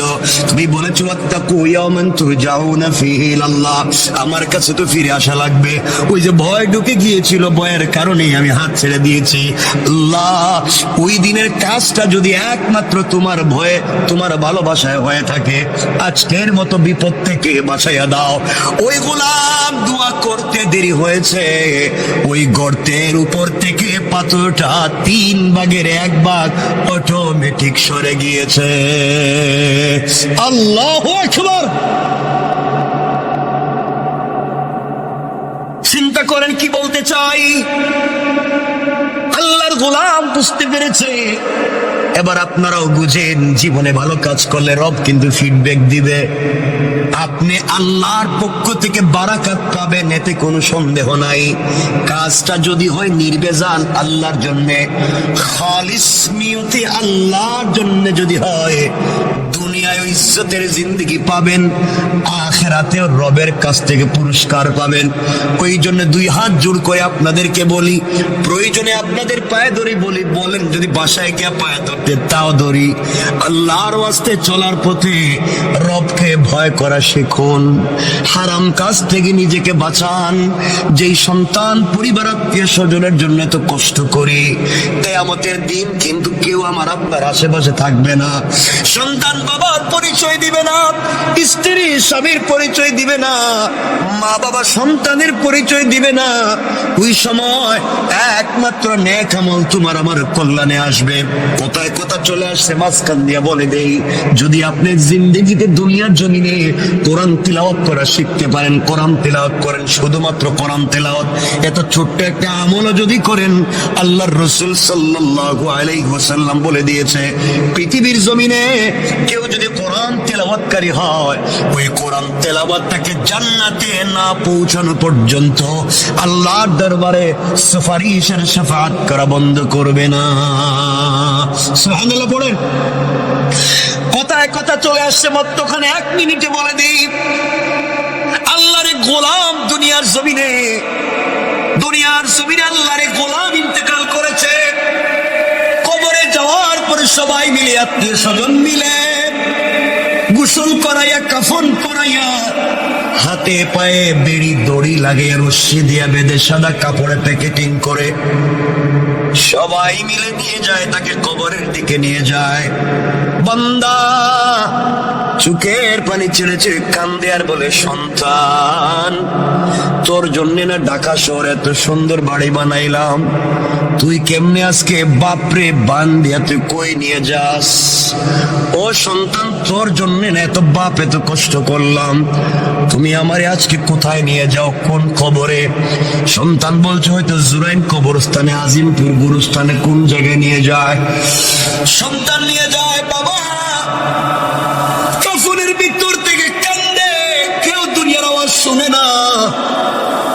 ডাক দিয়া দেখে তার ভাইও তার খাটিয়া ধরছে। বাইরে ডাক দিয়া বলে, ভাই রে, আমার গলা না জড়াইয়া নাকি তুই ঘুমাইতি না? আমার গলা না জড়াইলে নাকি তোর ঘুম আসতো না?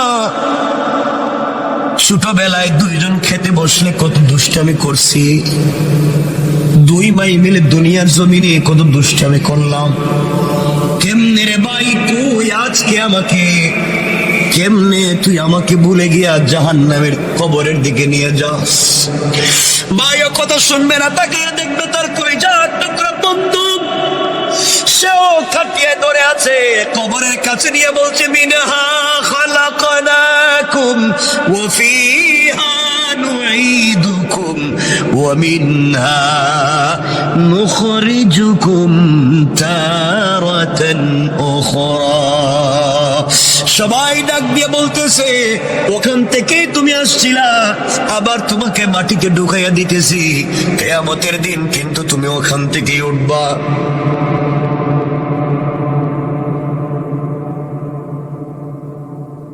বন্ধু, কেউ তোমার কথা শুনবে না, আমার কথা শুনবে না। ওই সময় আল্লাহর গোলাম চিৎকার করে কান্না করে বলবে, ও গোলাম, আমার না ঘরে কত সুন্দর এয়ার কুলার, এয়ার কন্ডিশন ছিল, টাইস ছিল, সিরামিক ছিল, তুই আমার কই রাইখে যাস? সবাই মিলে তোমাকে আমাকে কবরের ভিতরে শোয়া দিবে, মাটির উপর দিয়া দিয়া যখন সবাই চলে আসবে, আল্লাহরে গোলাম কবরের ভিতরে কাঁদতেছে। এমন সময় ফেরেশতারা এসে তাকে জিজ্ঞেস করছে, মার রব্বুকা, ও গোলাম বলো না তোমার রবকে? গোলাম তো ঠিক মতো উত্তর দিতে পারে না, কারণ দুনিয়ায় রবের পথে চলে নাই। দুনিয়ায় রব যে পথের কথা বলছে গোলাম, ওই পথে গোলাম চলে নাই। আজ গোলামকে কবরের ভিতরে বলছে, মার রব্বুকা, গোলাম জবাব দিতে পারে না। ফেরেশতারা বলছি, ওয়ামা দীনুকা, বলো না তোমার ধর্মের নাম কি, কোন ধর্ম নিয়ে আসছো? গোলাম জবাব পায় না। গোলামকে বলা হয়েছে, বলো না মান হাদার রাজুলু আল্লাযী বুইসা ফীকুম, ওই ব্যক্তির চিনুনি দেখো তো, যে ব্যক্তিকে তোমাদের হিদায়াতের জন্য পাঠানো হয়েছিল। আল্লাহর রাসূলের চেহারা এভাবে উঠাইয়া ধরে বলবে, দেখো তো এই লোকটারে চিনুনি? তুমি আমি যদি দুনিয়ার জমিনে রাসূলের চরিত্র নিয়ে, রাসূলের আদর্শ নিয়ে কবরে যাই, তাহলে ওই লোকটারে দেখাইলে আমরা চিনতে পারবো আমার রাসূল। কবর দেখাইলে বলতে পারবো, ইয়া রাসূলুল্লাহ, দুনিয়ায় না আপনাকে দিল দিয়ে ভালোবেসেছি, কবরের রাসূলের চেহারা দেখে চিনতে পারবেন। আর যদি দুনিয়ার জমিনে সেই রাসূলকে ভালোবাসতে না পারেন, আল্লাহর রাসূলের চেহারা দেখানোর পরেও তুমি আমি চিনব না। ফেরেশতারা যখন তিনটা প্রশ্নের জবাব পায় নাই, তাকে আঘাত করার জন্য 70 জন অন্ধ ফেরেশতা, এক একজন ফেরেশতার ওই কাঁধ থেকে ডান কাঁধ থেকে বাম কাঁধে যেতে লাগবে 700 বছর। এমন 70 জন ফেরেশতা হাতের মধ্যে লোহার মুগুর নিয়ে দাঁড়িয়ে আছে, আঘাত করবে। 70টা সাপ বিচ্ছু দাঁড়িয়ে আছে, তাকে খেয়ে ফেলবে। চিৎকার করে আল্লাহর গোলাম কাঁদবে, তাও কেউ শুনবে না, কারণ এই দুনিয়ায় কাঁদলে তো কেউ না কেউ শুনবে, কিন্তু কবরে কাঁদলে কেউ কথা শুনবে না। ওই দিন একমাত্র রব শুনবেন। দুনিয়ায় রবরে শুনাইয়া যাও, কবরে গেলেও রব তোমার কথা শুনবেন। এমন সময় গোলাম দেখতেছে কবরের দুই পার্শ্বের মাটি অনেক দূর পর্যন্ত চলে গিয়েছে, এত দূর পর্যন্ত মাটি গিয়েছে। আল্লাহর গোলামকে আঘাত করবার জন্য, কবরের মাটি চাপ দেওয়ার জন্য এভাবে আসতেছে, এক পাজরের হাড় অপর পাজরে ঢুকে যাবে। আল্লাহর গোলাম চক্ষু বন্ধ করে দিয়েছে, চক্ষু বন্ধ করে চিৎকার করে ডাক দিয়ে কবরের ভিতরে বলছি, আল্লাহ কেউ নাই, এই বিপদে আমার সন্তানও নাই, সন্তান আমার বিছানায় ঘুমায়, স্ত্রী হয়তো অন্যের হাত ধরে অন্য কাউকে বিয়ে করে ফেলেছে, বা এগুলা হয়তো আমার সম্পত্তি এত মুহূর্তে ভাগ বাটোয়ারা করে ফেলছে। আল্লাহ আমার দোকানের গদিতে হয়তো আরেকজন বসে গিয়েছে। আমি মনে করছিলাম আমি ছাড়া মনে হয় দুনিয়া চলবে না, এখন দেখি আমি ছাড়া আমার ঘরও চলে, আমি ছাড়া আমার দোকানও চলে। আজ এই সন্তানেরা আমাকে ছাড়া চলতো না, এরাও দেখি এখন চলে। যে স্ত্রী আমাকে জড়িয়ে না ধরে ঘুমাইতো না, স্ত্রীও দেখি চলে। আল্লাহ, দুনিয়া তো আগের জায়গায় আছে, কিন্তু আমি যে নাই, আমার কথা কেউ মনে করে না। গোলাম কান্দে, চিৎকার করে কান্দে। এমন সময় দেখে তার পাজরে হাত এক পাশে ঢুকায় দেওয়ার জন্য কবরে মাটি যখন তাকে আঘাত করবার জন্য আসছে, চিৎকার করে কাঁদতেছে। হঠাৎ করে অনুভব করে তার বুকের উপরে কে যেন ছোট্ট ছোট্ট পা দিয়া হেঁটে যায়। কিরে, আমার বুকের উপরে আবার হাঁটে কে?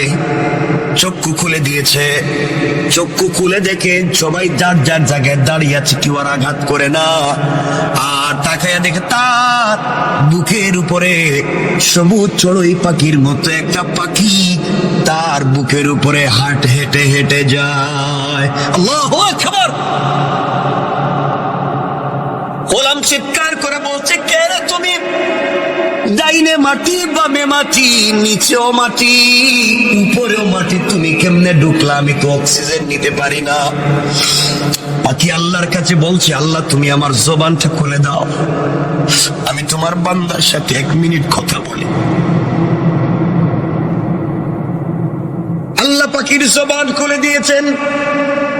পাখি চিৎকার করে বলছে, আল্লাহর গোলাম, তুমি কাঁদবা না, তুমি আজকে টেনশন করবা না, তুমি অনেক কথার জবাব দিতে পারো নাই, কিন্তু আমি কি? আমি দুনিয়ার গাছের ডালে ডালে বসে সাধারণ পাখি না, আমি দুনিয়ায় বসবাস করার দুনিয়ার কোনো প্রাণী আর পাখি না। আমি হলাম তুমি এত কিছুর ভিতরেও যে প্রতিদিন ঘুমানোর আগে, এশার পরে ঘুমানোর আগে তুমি যে প্রতিদিন সূরা মুলক তিলাওয়াত করে ঘুমাইতে, আমি হইলাম সেই সূরা মুলক। আল্লাহ আমাকে পাখির সূরত ধরাইয়া তোমার বুকের উপরে বসাইয়া দিয়েছে। ও আল্লাহর গোলাম, নাওম কা নাওমাতিল আরুস, তুমি আমার ডানার নিচে ঘুমাও। এই বলে ছোট্ট পাখিটা তার 2টা ডানা কবরের 2 পারে ধাক্কা দিয়ে রেখে দিয়ে বলছে, ঘুমাও। বান্দা বলছে, পাখি রে, তোর পাতলা হালকা 2টা ডানা দিয়া কি কবরের মাটিরে আটকায় রাখতে পারবে? পাখি বলতেছে, ঘুমাও। ফুলসজ্জার রাত্রে স্বামী স্ত্রী যেভাবে ঘুমিয়ে যায়, কখন সূর্য উদিত হয় বলতে পারে না, কখন সকাল হয় বলতে পারে না, তুমি এইভাবে আমার ডানার নিচে ঘুমাইয়া যাও কিয়ামতের দিন পর্যন্ত। আমি তোমার বুকের উপরে বসে গেলাম, এই কবরে কেউ তোমাকে আযাব দিতে পারবে না। আল্লাহর গোলাম, তাও তোমাকে বলে দিলাম, আমি তো সূরা মুলক তোমাকে জানাইয়া দিলাম, কবরেও তোমাকে হেফাজত করব, পুল সেরাতেও করব, মিজানেও করব, যতক্ষণ পর্যন্ত সুপারিশ করে শাফাআত করে আল্লাহর জান্নাতে তোমাকে না পৌঁছাবো, ততক্ষণ পর্যন্ত আমি সূরা মুলকের সুপারিশ তোমার পক্ষ থেকে আল্লাহর দরবারে আমি বন্ধ করব না। আল্লাহু আকবার।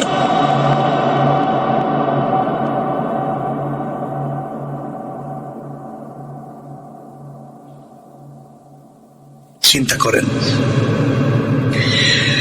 এই জন্য আল্লাহর গোলাম কথা লম্বা করতে চাই না, শুধু এতটুকুন বুঝতে চাই, কার অহমিকায় পড়েছ? দুনিয়া তোমারে কেমনে এত পাগল করছে? দুনিয়া তোমার এত পাগল কেমনে করছে গোলাম? সব না সৌন্দর্য এখানেই থাকবে। তুমি তোমার বেডরুমটারে কত সুন্দর করলা, কয়েকটা দিন থাকবা, হয়তো ঘর থেকে বের হলে আর ফিরেও না আসতে পারো, কিন্তু অনন্তকাল যেই কবরে থাকবা, ওই কবরকে তুমি সুন্দর করলা না।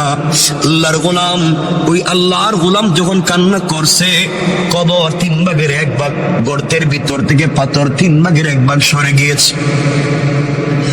আরেকজন গোলাম সেজদা করে ডাক দিয়া বলছে, আল্লাহ, আমিও তো 3 বন্ধুর একজন, আমার জীবনে কোনো নেক আমল নাই, আমার জীবনে কোনো ভালো কাজ নাই, ভালো করে জানি। জীবনে যত আকাম ছিল, কুকর্ম বলছিল এমন কোন জিনিস নাই যা করি নাই, কিন্তু আল্লাহ আজ আমার মনে পড়ছে আমি একটা ভালো কাজ করছি। আজ আমার মনে পড়েছে আমার জিন্দগিতে একটা ভালো কাজ আছে, এই কাজটা শুধু তোমাকে সন্তুষ্ট করবার জন্য আমি করছিলাম, দুনিয়ার কোন মানুষকে দেখাবার জন্য আমি করি নাই। আল্লাহ, আমার ঘরে একজন কর্মচারী ছিল, ওই কর্মচারী কোন একটা কারণে তার বেতন না নিয়ে আমার কাছ থেকে চলে যায়। আমি তারে অনেক খোঁজাখুঁজি করে পাই না, কর্মচারীর বেতন দেব খুঁজতে খুঁজতে আমি তারে পাই না, কোথায় গেল নাই নাই। আমি কি করলাম, তার ওই বেতনের পয়সা দিয়া একটা বকরি কিনলাম। আমি একটা বকরি কিনলাম, ওই বকরিরে বড় করলাম, বকরির থেকে অনেক বাচ্চা হলো, বিশাল বড় একটা বাগান হয়ে গেল। বাচ্চা বকরি আর বকরির অভাব নাই। আল্লাহ, শত শত বকরির পাল হয়ে গেল। দীর্ঘ 15-20 বছর পরে আমার ওই কর্মচারী দেখি আমার বাড়িতে হাজির, আমাকে ডাক দিয়া বলছে, মালিক অমুক দিন অমুক তারিখেও আপনার বাড়িতে আমি কর্মচারী ছিলাম, আমার নাম যে এই নাম, আমি কিন্তু চলে গিয়েছিলাম একটা কারণে, আমি আজ আপনার কাছে ফিরে এসেছি, কাজের জন্য আসি নাই। ওই যে আপনার বাড়িতে কাজ করছিলাম, ওই সময় যে পয়সা পাই, আমারে আপনি ওই পয়সাটা দিয়ে দেন, আমি চলে যাই। আল্লাহ, ওই সময় আমি ওই গোলামটারে ধরলাম হাতে, আস্তে আস্তে করে মাঠে নিয়ে গেলাম। মাঠে নিয়ে গিয়ে বলছি, আমার কর্মচারী রে, তুমি আমার কাছে পয়সা পাও, এই জন্য তুমি আমার কাছে এসেছো। এই যে মাঠে যত হাজার হাজার শত শত বকরি দেখো, সবগুলা তোমার, সবগুলা তুমি নিয়ে যাও। আমার কর্মচারী আমার দিকে তাকায় চিৎকারি করে আর বলছে, মালিক আমি একজন কর্মচারী বলে কি আপনি আমার সঙ্গে দুষ্টামি করলেন? আমি আপনার দুষ্টামির জন্য আসি নাই, আমার তো হাজার হাজার লাখ টাকার বকরির দরকার নাই, আমি আপনার কাছে যে টাকা পাই ওটা দিয়ে দিলেই তো আমি চলে যাব, এত কিছুর দরকার নাই। আল্লাহ, ওই দিন আমি বলেছিলাম, কর্মচারী রে, তুই যে আমার কাছে যে পয়সা পাস, ওই টাকা দিয়ে আমি একটা বকরি কিনছিলাম, ওই বকরি কিনে বাচ্চা দিতে দিতে দিতে দিতে তো হাজার হাজার হয়েছে, এই জন্য একটাও আমার না। এতদিন আমি ছিলাম আমানতদার, তোর এগুলার দেখাশোনা করছি, তোর জিনিসরা আমি দেখাশোনা করে রাখছি, জানি না ঠিক মতো আমানত রক্ষা করতে পারছি কিনা, তোমার সম্পদের আমানত রক্ষা করতে পারলাম কিনা। মালিক তার কর্মচারীরে বলতেছে, আর আমরা কর্মচারীর সঙ্গে যে ব্যবহার করি, মনে রাখবেন আজকে সে কর্মচারী, কাল হয়তো আখেরাতে সে মালিক হয়ে যাবে, আপনি গোলামের মতো তার পিছনে ঘুরবেন। তার দিলে যদি কষ্ট দেন, কোনোভাবে যদি সে কষ্ট পায়, কিয়ামতের দিন বুঝবেন কর্মচারীর আপনার কি প্রয়োজন, ওই দিন বুঝবেন। এই জন্য আল্লাহর ওয়াস্তে, আল্লাহ যাদেরকে পয়সার মালিক বানাইছেন, কর্মচারীর সঙ্গে খারাপ আচরণ করবেন না, খারাপ ব্যবহার করবেন না। আমার বন্ধুগণ, ওই দিন বুঝবেন আমার কথাটার কত দাম ছিল, কত লোড ছিল। আল্লাহর গোলামের কথা শুনে কর্মচারী সিজদায় পড়ে ডাক দিয়া বলেছে, আল্লাহ, যেই মালিক কর্মচারীর পয়সার আমানত রক্ষা করার জন্য এত বড় বড় বড় বিজনেস বানাইছে, বকরির পাল বানাইছে, আল্লাহ আমার ওই মালিক রে দুনিয়ায় ইজ্জতের জিন্দেগি দিও, ইন্তেকালের পরে জান্নাতুল ফিরদাউস দিও। আল্লাহু আকবার। আয় আল্লাহ, ওই দিন যে হাসি মুখে আমি আমার কর্মচারীর কাছে যে সম্পদ গুলা তাকে ফিরাইয়া দিলাম, তার ওই টাকা দিয়া যে এত কিছু বানাইলাম, আমি চাইলে ওই সময় তাকে যে টাকা সে পায়, 500 দিনার 100 দিনার দিরহাম পায়, ওটা দিয়ে দিলেই সে খুশি হয়ে যাইতো। কিন্তু এতদিন পরে আসছে, আমি তারে একটা বকরি দিলেই সে খুশি হয়ে যাইতো। আমি তারা যে হাজার হাজার বকরি দিয়ে দিলাম, এই যে একমাত্র আমানত রক্ষা করার জন্যে, আমানত রক্ষা করলাম, এই যে তোমাকে ভালোবেসে তোমার ভয়ে আমি ওই কাজ করলাম। আল্লাহ, ওই দিনের কাজ যদি তোমার কাছে পছন্দ হয়, আজ কি তুমি আমাদেরকে বিপদ থেকে বাঁচাতে পারো না? তুমি না বলছো ভালো কাজ করে দোয়া চাও, কল্যাণের কাজ করে কল্যাণের উসিলা নিয়ে দোয়া চাও। আয় আল্লাহ, এই ভালো কাজের কথা স্মরণ করে তোমার কাছে হাত উঠে দোয়া চাইলাম। বলো না তুমি কি আমাদেরকে ক্ষমা করে দিবা না, বাঁচাবা না? আল্লাহর গোলাম ওইভাবে কান্না করে দোয়া করতে দেরি হয়েছে, তাদের মাথার উপর থেকে ওই পাথরের 3 ভাগের 2 ভাগ সরে গিয়েছে। আল্লাহু আকবার, 2 ভাগ সরে গিয়েছে।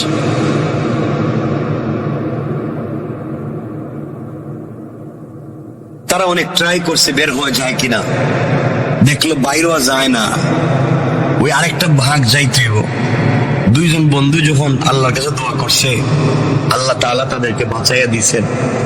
3 ভাগের 2 ভাগ পাথরটা গর্তের মুখ থেকে সরে গিয়েছে, আরেক ভাগ গেলেই তারা বাইরে হইতে পারে। এখন তো 2 জন দোয়া করছে, এখন আরেকজন চিন্তা করছে আমার জীবনে তো কোনো ভালো কাজ নাই, আমি তো বইলে কিন্তু লাভ হবে না। 2 বন্ধু মিলছে, দোস্ত তুইও কিছু কর, তা আমার জীবনে তো কোনো ভালো কাজ নাই, জানি আমি তো তোদের চাইতেও খারাপ। না মনে কর তোর কোনো ভালো কাজ আসেনি জীবনে, মনে করে দেখ, থাকলে একটু কর মারে, আজকে বাস্তবতা নিয়ে মরা ছাড়া পথ নাই। এমন সময় গোলাম বলতেছে, ভাই আমারও তো একটা ভালো কাজের কথা মনে পড়ছে। সুবহানাল্লাহ বললেন, জোরে আওয়াজ করে পড়েন না সুবহান। আমার একটা ভালো কাজের কথা মনে পড়ছে, বল না তোর ভালো কাজটা কি? এই সময় 3 নম্বর বন্ধু চোখের পানি ছেড়ে ডাক দিয়া বলতেছে, আল্লাহ তোমার দেওয়া কপাল তোমার কুদরতের পায়ে লাগাইয়া দিয়েছি, তোমার দেওয়া চোখ থেকে 2 ফোঁটা পানি ছেড়ে দিয়েছি, তোমার দেওয়া জবান দিয়ে তোমাকে মনে বড় আশা নিয়ে আল্লাহ বলে ডাক দিয়েছি। তুমি বলছো তোমাকে ডাক দিলে দুনিয়া সকল মানুষেরা যদি বন্ধ করে দেয় দরওয়াজা, তোমার দরওয়াজা বন্ধ হয় না। আল্লাহ তুমি বলেছো কোন মানুষ যদি অপরাধ করে, সন্তান যদি অপরাধ করে, মা বাবা হয়তো সন্তানকে ঘর থেকে তাড়াইয়া দেয়। গ্রামের কোন মানুষ যদি গ্রামে অপরাধ করে, গ্রাম মহল্লার মানুষ তাকে এলাকা ছাড়া করে দেয়। আল্লাহ কোন ছাত্র যদি ক্লাসে অপরাধ করে, টিচার তাকে ক্লাস থেকে বের করে দেয়। কোন মুরিদ যদি পীরের সঙ্গে অপরাধ করে, পীর তাকে খানকা থেকে বের করে দেয়। আয় আল্লাহ, এমনকি মায়ের, যেই মায়ের পেট থেকে বের হয়েছি সেই মাও তার সন্তানটাকে তাড়াইয়া দিতে পারে। আল্লাহ কোন নবী তার উম্মতকেও তো তাড়াইয়া দিতে পারে। আয় আল্লাহ তুমি বলেছো সবাই আমার গুনাহগার গোলামরে তাড়াইয়া দিতে পারে, কিন্তু আমি রব তো আমার গোলামরে নিজের হাত দিয়ে বানাইছি। মা 10 মাস 10 দিন ভাড়াটিয়ার মতো একটা সন্তানের পেটে নিচে, মাত্র 10 মাস 10 দিন। ওই মায়ের নাড়ি চলাদন কিছু হলেই মা পাগল হয়ে যায়। গোলামরে তোর মা তো তোর হাত পা বানায় নাই, তোর মা তোর অক্সিজেন দেয় নাই, তোর মা তোর নাক কান চোখ মুখ দেয় নাই। ও বান্দা, তোর মা তোর লাঞ্চ কিডনি বাল পিত্ত তুলে কিছুই দেয় নাই, সব তো আমি আল্লাহ দিছি। এরপরে 10 মাস তোর মা তোরে পেটে রাখবার পরেও যদি এত দরদ হয়, আমি রব তোরে আমার নিজের হাত দিয়ে বানাইছি। বল না বান্দা, তোর প্রতি আমার কত দরদ আর ভালোবাসা। ও বান্দা, দুনিয়ার সকল মানুষের দরওয়াজা যদি বন্ধ হয়ে যায়, আমি কথা দিলাম বান্দারি, আমার দরওয়াজা তোমার জন্য সকল সময় খোলা থাকবে। বলো না কি চাও? এবার বান্দা ডাক দিয়ে বলে, আল্লাহ আমি একজন বকরির রাখাল, আমি প্রতিদিন বকরি রাখালি করি, বাড়িতে যাই বিকাল বেলা, সকাল বেলা বাড়ি থেকে বের হই, বিকাল বেলা বাড়িতে যাই, যাওয়ার পরে প্রথমে বকরির থেকে দুধ নেই, ওই দুধ নিয়ে প্রথমে আমার বৃদ্ধা মা বাপরে খাওয়াই। আমার মা তখন বেঁচে আছেন, আমার মারে দুধ পান করাই। মা ইচ্ছে ইচ্ছে মতো শান্তি মতো পেট ভরে দুধ পান করবার পরে বাকিটুকুন দুধ নিয়ে আমি আমার সন্তানদের কাছে বন্টন করে দেই, সন্তানেরা পান করে এরপরে ঘুমাইয়া যায়, এরপরে আমরা পান করি। আয় আল্লাহ, একদিন আমার জঙ্গল থেকে মাঠ থেকে বাড়িতে যেতে যেতে দেরি হয়েছে। বাড়িতে গিয়ে দেখি আমার মা ঘুমিয়ে পড়ছেন। আমার মা বিভোর ঘুমে পাগল, মা ঘুমাইয়া গিয়েছে, মা তো সজাগ না। ঘুরে গিয়ে দেখি আমার সন্তানেরা খাবারের জন্য চিৎকার করে কাঁদতেছে। আমি যখন বকরির থেকে দুধ দোহন করি, সন্তানেরা লাইন ধরে গুল হয়ে আমার পাশে বসছে আর বলছে, আব্বা একটু দুধ দেও না, আর সহ্য হয় না, পেটে খিদে লাগছে, রাত্রে যে ঘুমাতে হবে, একটু দুধ দাও। আমি সন্তানের দিকে তাকাইয়াও দেখি নাই কে আমার কাছে দুধ চাইল। এক পর্যায়ে দুধের বাটি হাতে দিলাম, পেয়ালা হাতে দিলাম, মায়ের ঘরে গিয়ে দেখি মা ঘুমিয়ে গিয়েছে। সবগুলা দুধের পেয়ালা নিয়া মায়ের মাথার সামনে দাঁড়ায় থাকলাম। মা রাত্রে যখন উঠবে আগে তারে পান করাবো, এরপরে আমি আমার বাচ্চাদেরকে পান করাবো। আল্লাহ, আমার বাচ্চাগুলো আমার পায়ের কাছে এসে পা জড়াইয়ে কাঁদতেছে, বলতেছে, আব্বা তুমি আমাদেরকে এক ফোঁটা দুধ পান করাও। সারা রাত সন্তানের কাঁদতে কাঁদতে আমার পায়ের কাছে ঘুমাইয়া গেল। এক ফোঁটা দুধ আমি সন্তানদেরকে আগে দেই নাই। ওই মায়ের অপেক্ষা করতেছি মা কখন ঘুম থেকে উঠবে। আয় আল্লাহ, ও মুনিব, এইভাবে সারা রাত চলে গিয়েছে। সকালবেলা মা যখন ঘুম থেকে উঠছে, মা আমাকে দেখে তো হতভম্ব হয়ে গেছে। মা বলছে, বাবা তুই কি ঘুমাস নাই, সারা রাত কি করলি এখানে? মা, আগে তুমি ঘুমিয়ে গিয়েছো, তোমাকে দুধ পান করাতে পারি নাই, এই জন্য সারা রাত এখানে দাঁড়াইয়া দাঁড়াইয়া দুধের পেয়ালা হাতে নিয়েছিলাম। তোমার যদি ঘুম ভাঙ্গে আমি তোমার আগে দুধ পান করাবো। মা বলছেন, আমার নাতকুনার অবস্থা এমন কেন? মা, ওরা তো আমার কাছে আসছিল এক ফোঁটা দুধ পান করতে, আমি কিন্তু ওদেরকে আগে দেই নাই। আগে বলছি আমার মা, এরপরে তোমরা। ও মা, তোমার জন্য আমি সন্তানদেরকেও পান করাই নাই। আমার মা আমার জন্য তো দু হাত উঠে দোয়া করছে আর বলছে, আল্লাহ আমার সন্তান আমার যে ভালোবাসা দিয়েছে, দুনিয়া কোনো বিপদে আমার সন্তানরে ফালাইও না। আয় আল্লাহ, ওই দিনের কাজ একমাত্র তোমাকে খুশি করার জন্য মায়ের জন্য দাঁড়িয়েছিলাম। আয় আল্লাহ তাআলা, চাইলে আমি আমার সন্তানদেরকে দুধ পান করাইতে পারতাম, চাইলে আমিও পান করতে পারতাম, চাইলে আমার স্ত্রীরও পান করাইতে পারতাম। মা যখন উঠবে তখন দিব, মায়ের জন্য তো অপেক্ষা করা দরকার ছিল না। একমাত্র তোমাকে ভালোবেসে, তোমাকে মহব্বত করে, তোমাকে পাওয়ার জন্যে, তোমাকে খুশি করার জন্য আমি যে কাজ করছি, এই কাজটা যদি ওই দিন তোমার কাছে পছন্দ হয়ে থাকে, আজকের বিপদ থেকে আমাদেরকে বাঁচাইয়া দাও ওসিলা নিলাম।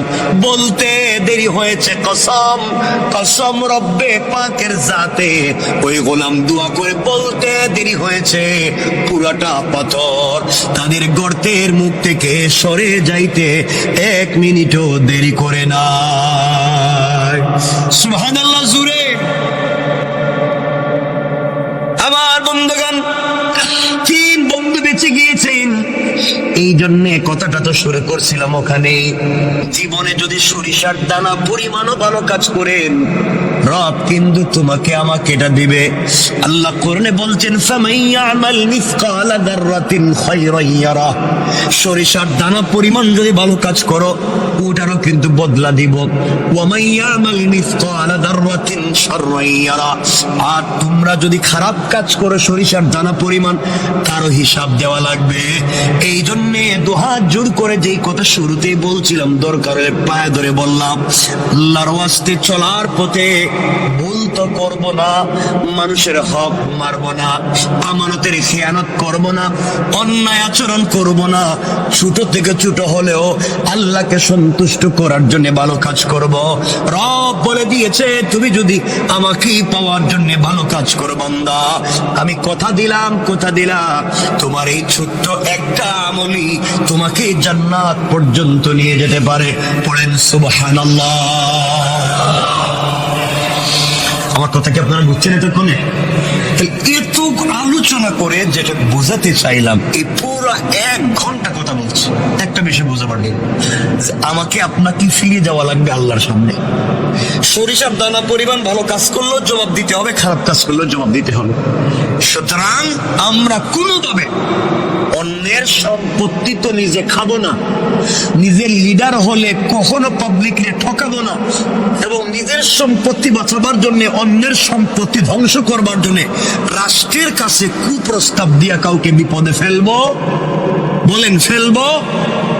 এটা হলো এতক্ষণের আলোচনার মূল মাকসাদ, আয়াতের মৌলিক ভাবার্থ। এতক্ষণ যদি কথা বুঝে থাকেন তো বলেন, রব একজন মানুষ ভালো কাজ করছে, তার উপকার দিচ্ছেন না দিচ্ছেন না? কথা তো অনেক মনে পড়ে, কিন্তু আমাদের সময় তো কমে যাইতেছে। কমে গেছে না? আপনাদের অসুবিধা হইতেছে নি? সময় যদিও আছে আমার হাতে, কর্তৃপক্ষের দেওয়া, কিন্তু আপনাদের তো কষ্টের দিকে আমার খেয়াল রাখতে হবে। যেন কষ্ট হইতেছে কিনা বুঝতেছি না, হয় না? বেশি নিব না, যদিও লম্বা হয় আমি নিব না। কথা বলতে চাই, রব বলেছি উপকার করলে তিনি দিবেন কি দিবেন না? বলেন না, দিবেন। কথাটা শোনেন, হাসান বসরি রহমতুল্লাহ আলাইহি মালফুজাত থেকে পাওয়া যায়, একবার হাসান বসরি রহমতুল্লাহ আলাইহি কবরের পাশ দিয়ে যাচ্ছেন, খুব বুঝবেন, কবরের পাশ দিয়ে যাইতেছে, চিন্তা করলেন, কবরের কাছে গিয়ে চিন্তা করলেন, একটু মুরাকাবা করে দেখি তো কবরের মানুষ কেমন আছে। মুরাকাবা করলেন, করে দেখেন কবরের মানুষ খুব খুশি, হাসি খুশি, কেউ কষ্টে আছে, কেউ দুঃখে আছে। আর এর মধ্যে একজন মুরব্বী, কবরের ভিতরে তার খুব আযাব হইতেছে, একজন মুরব্বীর কবরে খুব বেশি আযাব হইতেছে। আর আবার দেখলেন আরেক জায়গায়, দেখেন আরেকজন মুরব্বী বসে রয়েছে আর হাসতেছে। তিনি কিছু দুরূদ পড়লেন, তিনি কিছু দোয়া করলেন, এই সওয়াবগুলো আল্লাহ তাআলা কবরে পৌঁছাইয়া দিলেন। সুবহানাল্লাহ পড়েন না? তিনি তাকাইয়া দেখেন কবরের সকল মানুষ লাইন ধরে এসে এই সওয়াবগুলো নিয়ে যায়। এক মুরব্বী বসে রয়েছে কর্নারে, ও আয় না, উঠে না। হাসান বসরি বলেন, মুরাকাবায় তাকে জিজ্ঞেস করলাম, বাবা কবরের মানুষ কি বিপদে আছে? আমি সূরা ফাতিহা তিলাওয়াত করলাম, সূরা ইখলাস পড়লাম, এর সওয়াব যখন কবরে পৌঁছাইলাম সব মানুষ এসে নিয়ে যায়, তুমি দিকে আসতেছো না, ঘটনা কি? আমার দরকার নাই। দরকার নাই কেন? আমার একটা ছেলে আছে, অমুক বাজারে দোকানদারি করে, ওই ছেলে প্রতিদিন আমার জন্য কোরআন তিলাওয়াত করে, সওয়াব আমার কবরে পৌঁছাইয়া দেয়। আমি আমার সন্তানের উপরে খুশি, সন্তান সারাদিন বাজারে দোকানদারি করে, ফাঁকে ফাঁকে সময় পাইলে আমার জন্য তিলাওয়াত করে সওয়াব পাঠায়। এই জন্য আমার তাড়াহুড়া নাই, আমি একটা ছেলে রেখে আসছি দুনিয়ায়, খুব ভালো। ওই ছেলেটা আমি বাপরে বইলা যায় নাই, এই জন্য সন্তানরে ভালো মানুষ বানাইছিলাম। কবরে আসার পরে সন্তান আমার জন্য দোয়া দরুদ পড়ে আমার জন্য আমল পাঠায়।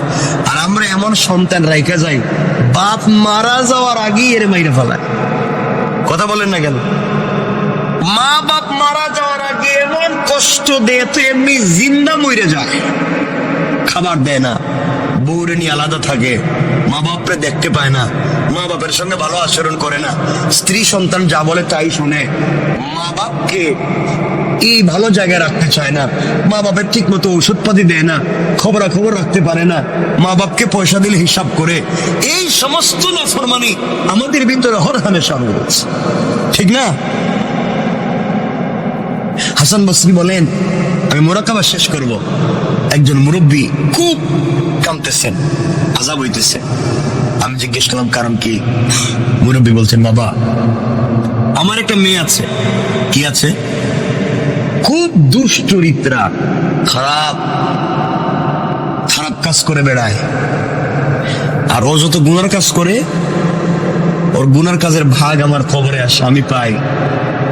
কারণ মেয়েটারে ভালো বানাইতে পারি নাই। এরা বাপ হিসাবে আমি মেয়েরে কেন ভালো বানাইতে পারলাম না?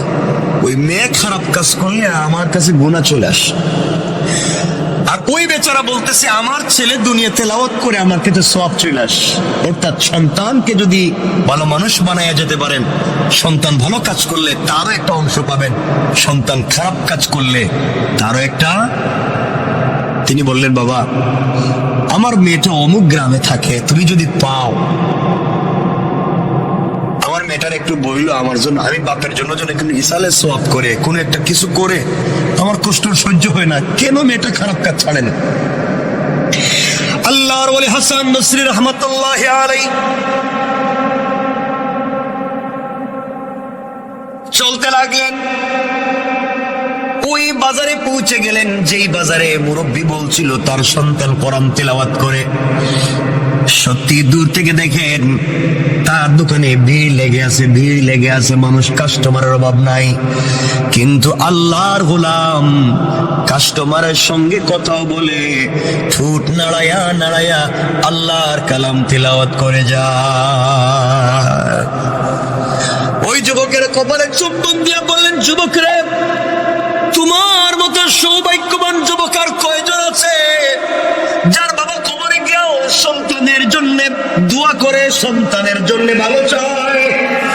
তোমার বাবা তোমার যে শিক্ষা দিয়েছে, কবরে বাবা বড় আরামে আছে, তুমি তেলাওয়াত বন্ধ করে দিও না। আমার বন্ধুগণ, যুবকের কাছ থেকে বিদায় নিয়া আল্লাহর গোলাম হাঁটতে লাগলেন ওই মেয়ের বাড়ির দিকে। ওই মেয়ের বাড়ির কাছাকাছি পৌঁছে গেলেন, মানুষের খবর দিলেন অমুক নামে কি এলাকায় কোন মুরব্বী ছিলেন। সবাই বলছে এই যে পাশে যেই বাড়ি দেখা যায়, এই বাড়িটাই হচ্ছে মুরব্বীর বাড়ি। আল্লাহর ওলি হাসান আল বসরি রহমাতুল্লাহি আলাইহি আস্তে আস্তে করে মুরব্বীর বাড়ির কাছে পৌঁছে গেলেন। গিয়া দেখেন বাড়ির ঘরের ভিতরে কেউ নাই। একটা যুবতী মেয়ে পুকুরের মধ্যে অথবা একটা হাউজের মধ্যে এসে গোসল করে। হাসান আল বসরি ডাক দিয়া বলছেন, মা, অমুক কি তোমার বাবা হয়? আমার বাবা। তিনি মরে গেছেন না বেঁচে আছেন? অনেকদিন আগে তিনি মরে গিয়েছেন। মারে, আমি হাসান আল বসরি বলছি, মুরাকাবা করে দেখছি তোমার বাপের বড় কষ্ট হয়, বড় আযাব হয়। কবরের ভিতরে তোমার বাবা বড় কষ্টে আছে। তুমি কি চাও না তোমার বাবার জন্য কিছু উপকার করতে চাও না? তোমার বাবার জন্য কিছু একটা দোয়া করো, অত সম্মিলিতভাবে মানুষকে দিয়ে দোয়া করাও, তোমার বাবার কোনো কল্যাণ করো। বাপটা বড় কষ্টে আছে। মেয়েটা বাপের কষ্ট শুনবার পরেও অট্ট হাসি দেয়, চিৎকারি করে এই কথা বলছে, আমি আবার কেমনে বাপের উপকার করব? আমার দ্বারা হবে না। ওই বাপরে আমি কেমনে করব? আমার জীবন, আমার যৌবন, আমি যেভাবে মন চায় সেভাবে চলবো, আমি কেন তার জন্য উপকার করতে যাব?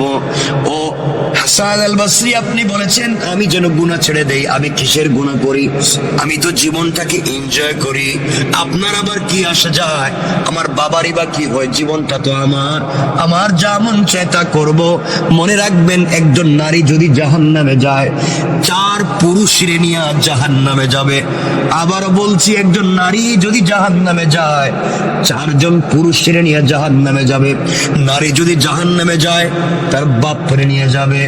নারী যদি জাহান্নামে যায়, তার স্বামীরে নিয়ে যাবে। নারী যদি জাহান্নামে যায়, তার ভাইরে নিয়ে যাবে। নারী যদি জাহান্নামে যায়, তার সন্তানরে নিয়ে যাবে। কেন সন্তান তাকে ভালো পথে রাখলো না? কেন ভাই তাকে ভালো পথে রাখলো না? কেন স্বামী তাকে ভালো পথে রাখলো না? কেন বাবা তাকে ভালো পথে রাখলো না? এই জন্য এক নারী জাহান্নামে গেলে 4 পুরুষ জাহান্নামের জন্য প্রস্তুত হও। আল্লাহ রাব্বুল ইজ্জত ওয়াল জালালের বলি হাসান আল বসরি যখন মেয়েটাকে বললেন, মেয়ের কাছ থেকে ভালো উত্তর পেলেন না। এক পর্যায়ে মেয়েটা চিৎকারি করে ওই পুকুরের ভিতর থেকে পানি দিয়া হাসান আল বসরির উপরে ফিকে মারছে, হাসান আল বসরির মুখের উপরে পানি মারছে, কয় নেন আপনি পানি নিয়ে যান, এই পানি দিলাম, যান আপনি আমার বাবার জন্য কি উপকার করতে পারি, আমি আমার বাপের জন্য কোনো উপকার করতে পারবো না, এই বলে পানি মারছে। হাসান আল বসরি বড় কষ্ট পেলেন। কিছুদিন পরে আবার মুরাকাবা করলেন, ওই কবরের পাশ দিয়ে যাওয়ার সময় আবার তিনি মুরাকাবা করলেন, করে দেখেন যেই বেচারা এতদিন ওই কবরের কর্নারে বসে থাকতো, গুরুস্থানের আসতো না, সোয়াবের জন্য আসতো না, দেখা যায় সবার লাইনের আগে, সবার আগে এসে দাঁড়াইয়া গেছে। হাসান আল বসরি যা তিলাওয়াত করছেন তার সোয়াবটুকুন কবরে বসাইয়া দিলেন, ওই আল্লাহর গোলাম নেওয়ার জন্য দাঁড়াইয়া আছে। তিনি বললেন, বাবা ওই দিন না আপনি সবার পিছনে ছিলেন, বসা ছিলেন, আসলেন না, আজ কেন আপনি সবার আগে আগে আসলেন? আল্লাহর গোলাম চুকের পানি ছেড়ে ডাক দিয়ে বলছে, হাসান আল বসরি, ওই দিন আমি আসিনি, আমার সন্তান দুনিয়ার জমিনে বেঁচে ছিল, আমার জন্য তিলাওয়াত করে সওয়াব পাঠাইছে, গত কয়েকদিন আগে আমার সন্তানটাও মরে গেছে, এখন কেউ আর আমার জন্য তিলাওয়াত করে সওয়াব পাঠায় না, এই জন্যে আমার জন্য আর কেউ নাই, ওই জন্যে আমিও লাইনে দাঁড়াইছি। ও বাবারা, এই জন্য সন্তানরে ভালো মানুষ বানাইয়া যাও, অথবা অন্যের সন্তানরা হাফিজ আলিম বানাইয়া যাও, অথবা মসজিদ মাদ্রাসার সঙ্গে সম্পর্ক রেখে যাও। একটা মসজিদের সঙ্গে একটা ইটের টুকরা দিয়েও যদি সম্পর্ক করতে পারো, কিয়ামত পর্যন্ত কবর থেকেও সওয়াব পাইবা। একজন গরিবের বাচ্চারা যদি হাফিজ আলিম বানাইয়া যাইতে পারো, ওই হাফিজ আলিম থেকে পৃথিবীতে যতদিন পর্যন্ত আরো হাফিজ আলিম বনবে, আর কোটি কোটি মানুষ হবে, সবার কাছ থেকে তুমি সওয়াব পাইবা। সুবহানাল্লাহ পড়েন না? আমি আপনাদের দোয়ায়, আমি তো আলহামদুলিল্লাহ করাইতেছি আমাকে দিয়ে, আমি সিলেটে আমার এলাকায় জন্ম জায়গা নেই, আমি একটা প্রতিষ্ঠান প্রায় 40 কোটি টাকা, আমরা ওই যে এই সপ্তাহে ভিত্তিপ্রস্তর করবো ইনশাআল্লাহ। মাদ্রাসা চলতেছে অলরেডি, বাকি বিল্ডিং এ ভিত্তিপ্রস্তর হয় নাই, টিন শেড। এই সপ্তাহেই আমরা 10 তলা ফাউন্ডেশন দিয়ে ভিত্তিপ্রস্তর করতেছি। 100 জন ইয়েতিম, একেবারে ইয়েতিম বাচ্চাকে আমরা টোটাল হাফিজ আলিম আমাদের খরচে বানাবো ইনশাআল্লাহ। 100 জন, এভাবে চলতে থাকবে। আমরা নিচে মসজিদ করতেছি 2 তলা পর্যন্ত, উপর থেকে মাদ্রাসা করতেছি, মহিলাদের জন্য আইটি করতেছি, কারিগরি করতেছি, মহিলাদের জন্য এবং বাচ্চা পুরুষের জন্য আমরা একটা মিক্স, আমরা একটা ভালো ব্রিটিশ কারিকুলামে আজহার এবং মদিনার আদলে একটা ইংলিশ মিডিয়াম ইন্টারন্যাশনাল একটা মসজিদ, মাদ্রাসা এবং স্কুলকে একীভূত করে একটা শিক্ষা সিলেবাস তৈরি করতেছি। আল্লাহ যেন কবুল করেন, দোয়া করবেন। এটা এই শহরে করার ইচ্ছা ছিল এবং এই শহরেই করতে চাইছিলাম এবং শুরু করেছিলাম। আল্লাহ চাইলে এই শহরেও আমাকে দিয়ে খুব তাড়াতাড়ি আমরা করে ফেলবো ইনশাআল্লাহ। ইনশাআল্লাহ এই মসজিদে তো মাদ্রাসা আছে না? নাই? চমৎকার একটা মাদ্রাসা আছে, কতগুলো বাচ্চা এখানে পড়ে, আমার খুব ভালো লাগে, বাচ্চাদের পড়া খুব ভালো লাগে, ওরা তো গুণে নাই, তো এজন্য ওদেরকে সময় দিবেন, মাদ্রাসার দিকে খেয়াল রাখবেন, জীবন উল্পাল্টে যাবে একবারে। মাদ্রাসার দিকে খেয়াল রাখবেন তো ইনশাআল্লাহ সবাই। আমার বন্ধুগণ, কত লম্বা হয়ে যাচ্ছে। আল্লাহর ওলি বুঝলেন ওই বেচারার ছেলে মারা গিয়েছে, এই জন্য আর সওয়াব পাঠায় না। হঠাৎ করে তাকাইয়া দেখেন, ওই দিন যেই মুরব্বী লাইনে সবার সামনে ছিল, আজ দেখা যায় জান্নাতের গালিচায় বসে বসে জান্নাতে ফল খেয়ে যায়। আশ্চর্য হলে মরণ মেয়ে তো জিনাকারী, ওই মেয়েটা তো আমার পানি দিয়ে টিটকারি করছে, ওর বাবা কবরে তো শান্তি পাইলো কেমনে জানতে চাই। জিজ্ঞাসা করে, বাবা তুমি আজকে কবরে তো শান্তি কেমনে? তোমার মেয়েরে তো বলছিলাম। আপনি আমার মেয়েরে বলছিলেন, আমার মেয়ে আমার জন্য এত বড় ভালো কাজ করছে, ওই ভালো কাজের উসিলায় আল্লাহ আমাকে মাফ করে জান্নাত দিয়ে দিয়েছে। আল্লাহর ওলি বলেন, না না, তোমার মেয়ে কোন ভালো কাজ করে নাই। কই, আমি বলার পরে আমার এনে টিটকারি করছে। তোমার মেয়েটাকে তো কোনো ভালো কাজ করতে দেখলাম না, তো জিনাকারিনী। আল্লাহর ওলি মুরাকাবায় গিয়ে দেখেন, ওই মেয়েটা টিটকারি করে, মস্করা করে, এক হাতের মধ্যে পানি নিয়া এক মুষ্টি বালতির মধ্যে পানি নিয়া হযরতে হাসান বসরির উপরে যে মাছ ছিল ওই পানিটা জমিনে পড়ছে। জমিনে ফাঁকা ছিল, ফাঁকার মধ্যে অনেক দিন থেকে একটা ব্যাঙ হা করে আসমানের দিকে তাকাইয়া বলছে, আল্লাহ তুমি কি বৃষ্টি দিবা না? তুমি কি আমার পানি পান করাইবা না? আমি যে মরে যাই কোন দিন মরি কেউ খবর রাখবে না। আল্লাহ তুমি কি আমাকে একটু পানি পান করাইয়া তো মারবা? ওই সময় ওই বেজে হাসান বসরির উপরে পানি মারছে, ওই পানিটা গিয়া ব্যাঙের মুখের মধ্যে পড়ছে। আল্লাহু আকবার, জোরে বলেন না। ব্যাঙ ওই পানি পান করে চিৎকার করে বলছে, আল্লাহ যে আমারে পানি পান করাইয়া বাঁচাইলো তার কেউ যদি কবরে থাকে, আল্লাহ এর ওসিলায় তারে মাফ করে জান্নাত দিয়া দাও। আল্লাহ ওই দুয়ারে কবুল করছে, এই জন্য আল্লাহ আমার মাফ করে দিয়া জান্নাত দিয়ে দিয়েছে। পড়েন সুবহানাল্লাহ। অনেক কথা হয়ে গেছে আজকে, আর কথাকে লম্বা করতে চাই না। আমার জন্য দোয়া আছে, আপনাদের জন্য দিল থেকে দোয়া থাকবে। আল্লাহ তাআলা আমাদের সবাইকে কবুল করুক। আজকে কোথায়, আমি তো চাইছিলাম তাফসীর করতে, আজকে আমার মন চাইছিল, আমি রেডিও করছিলাম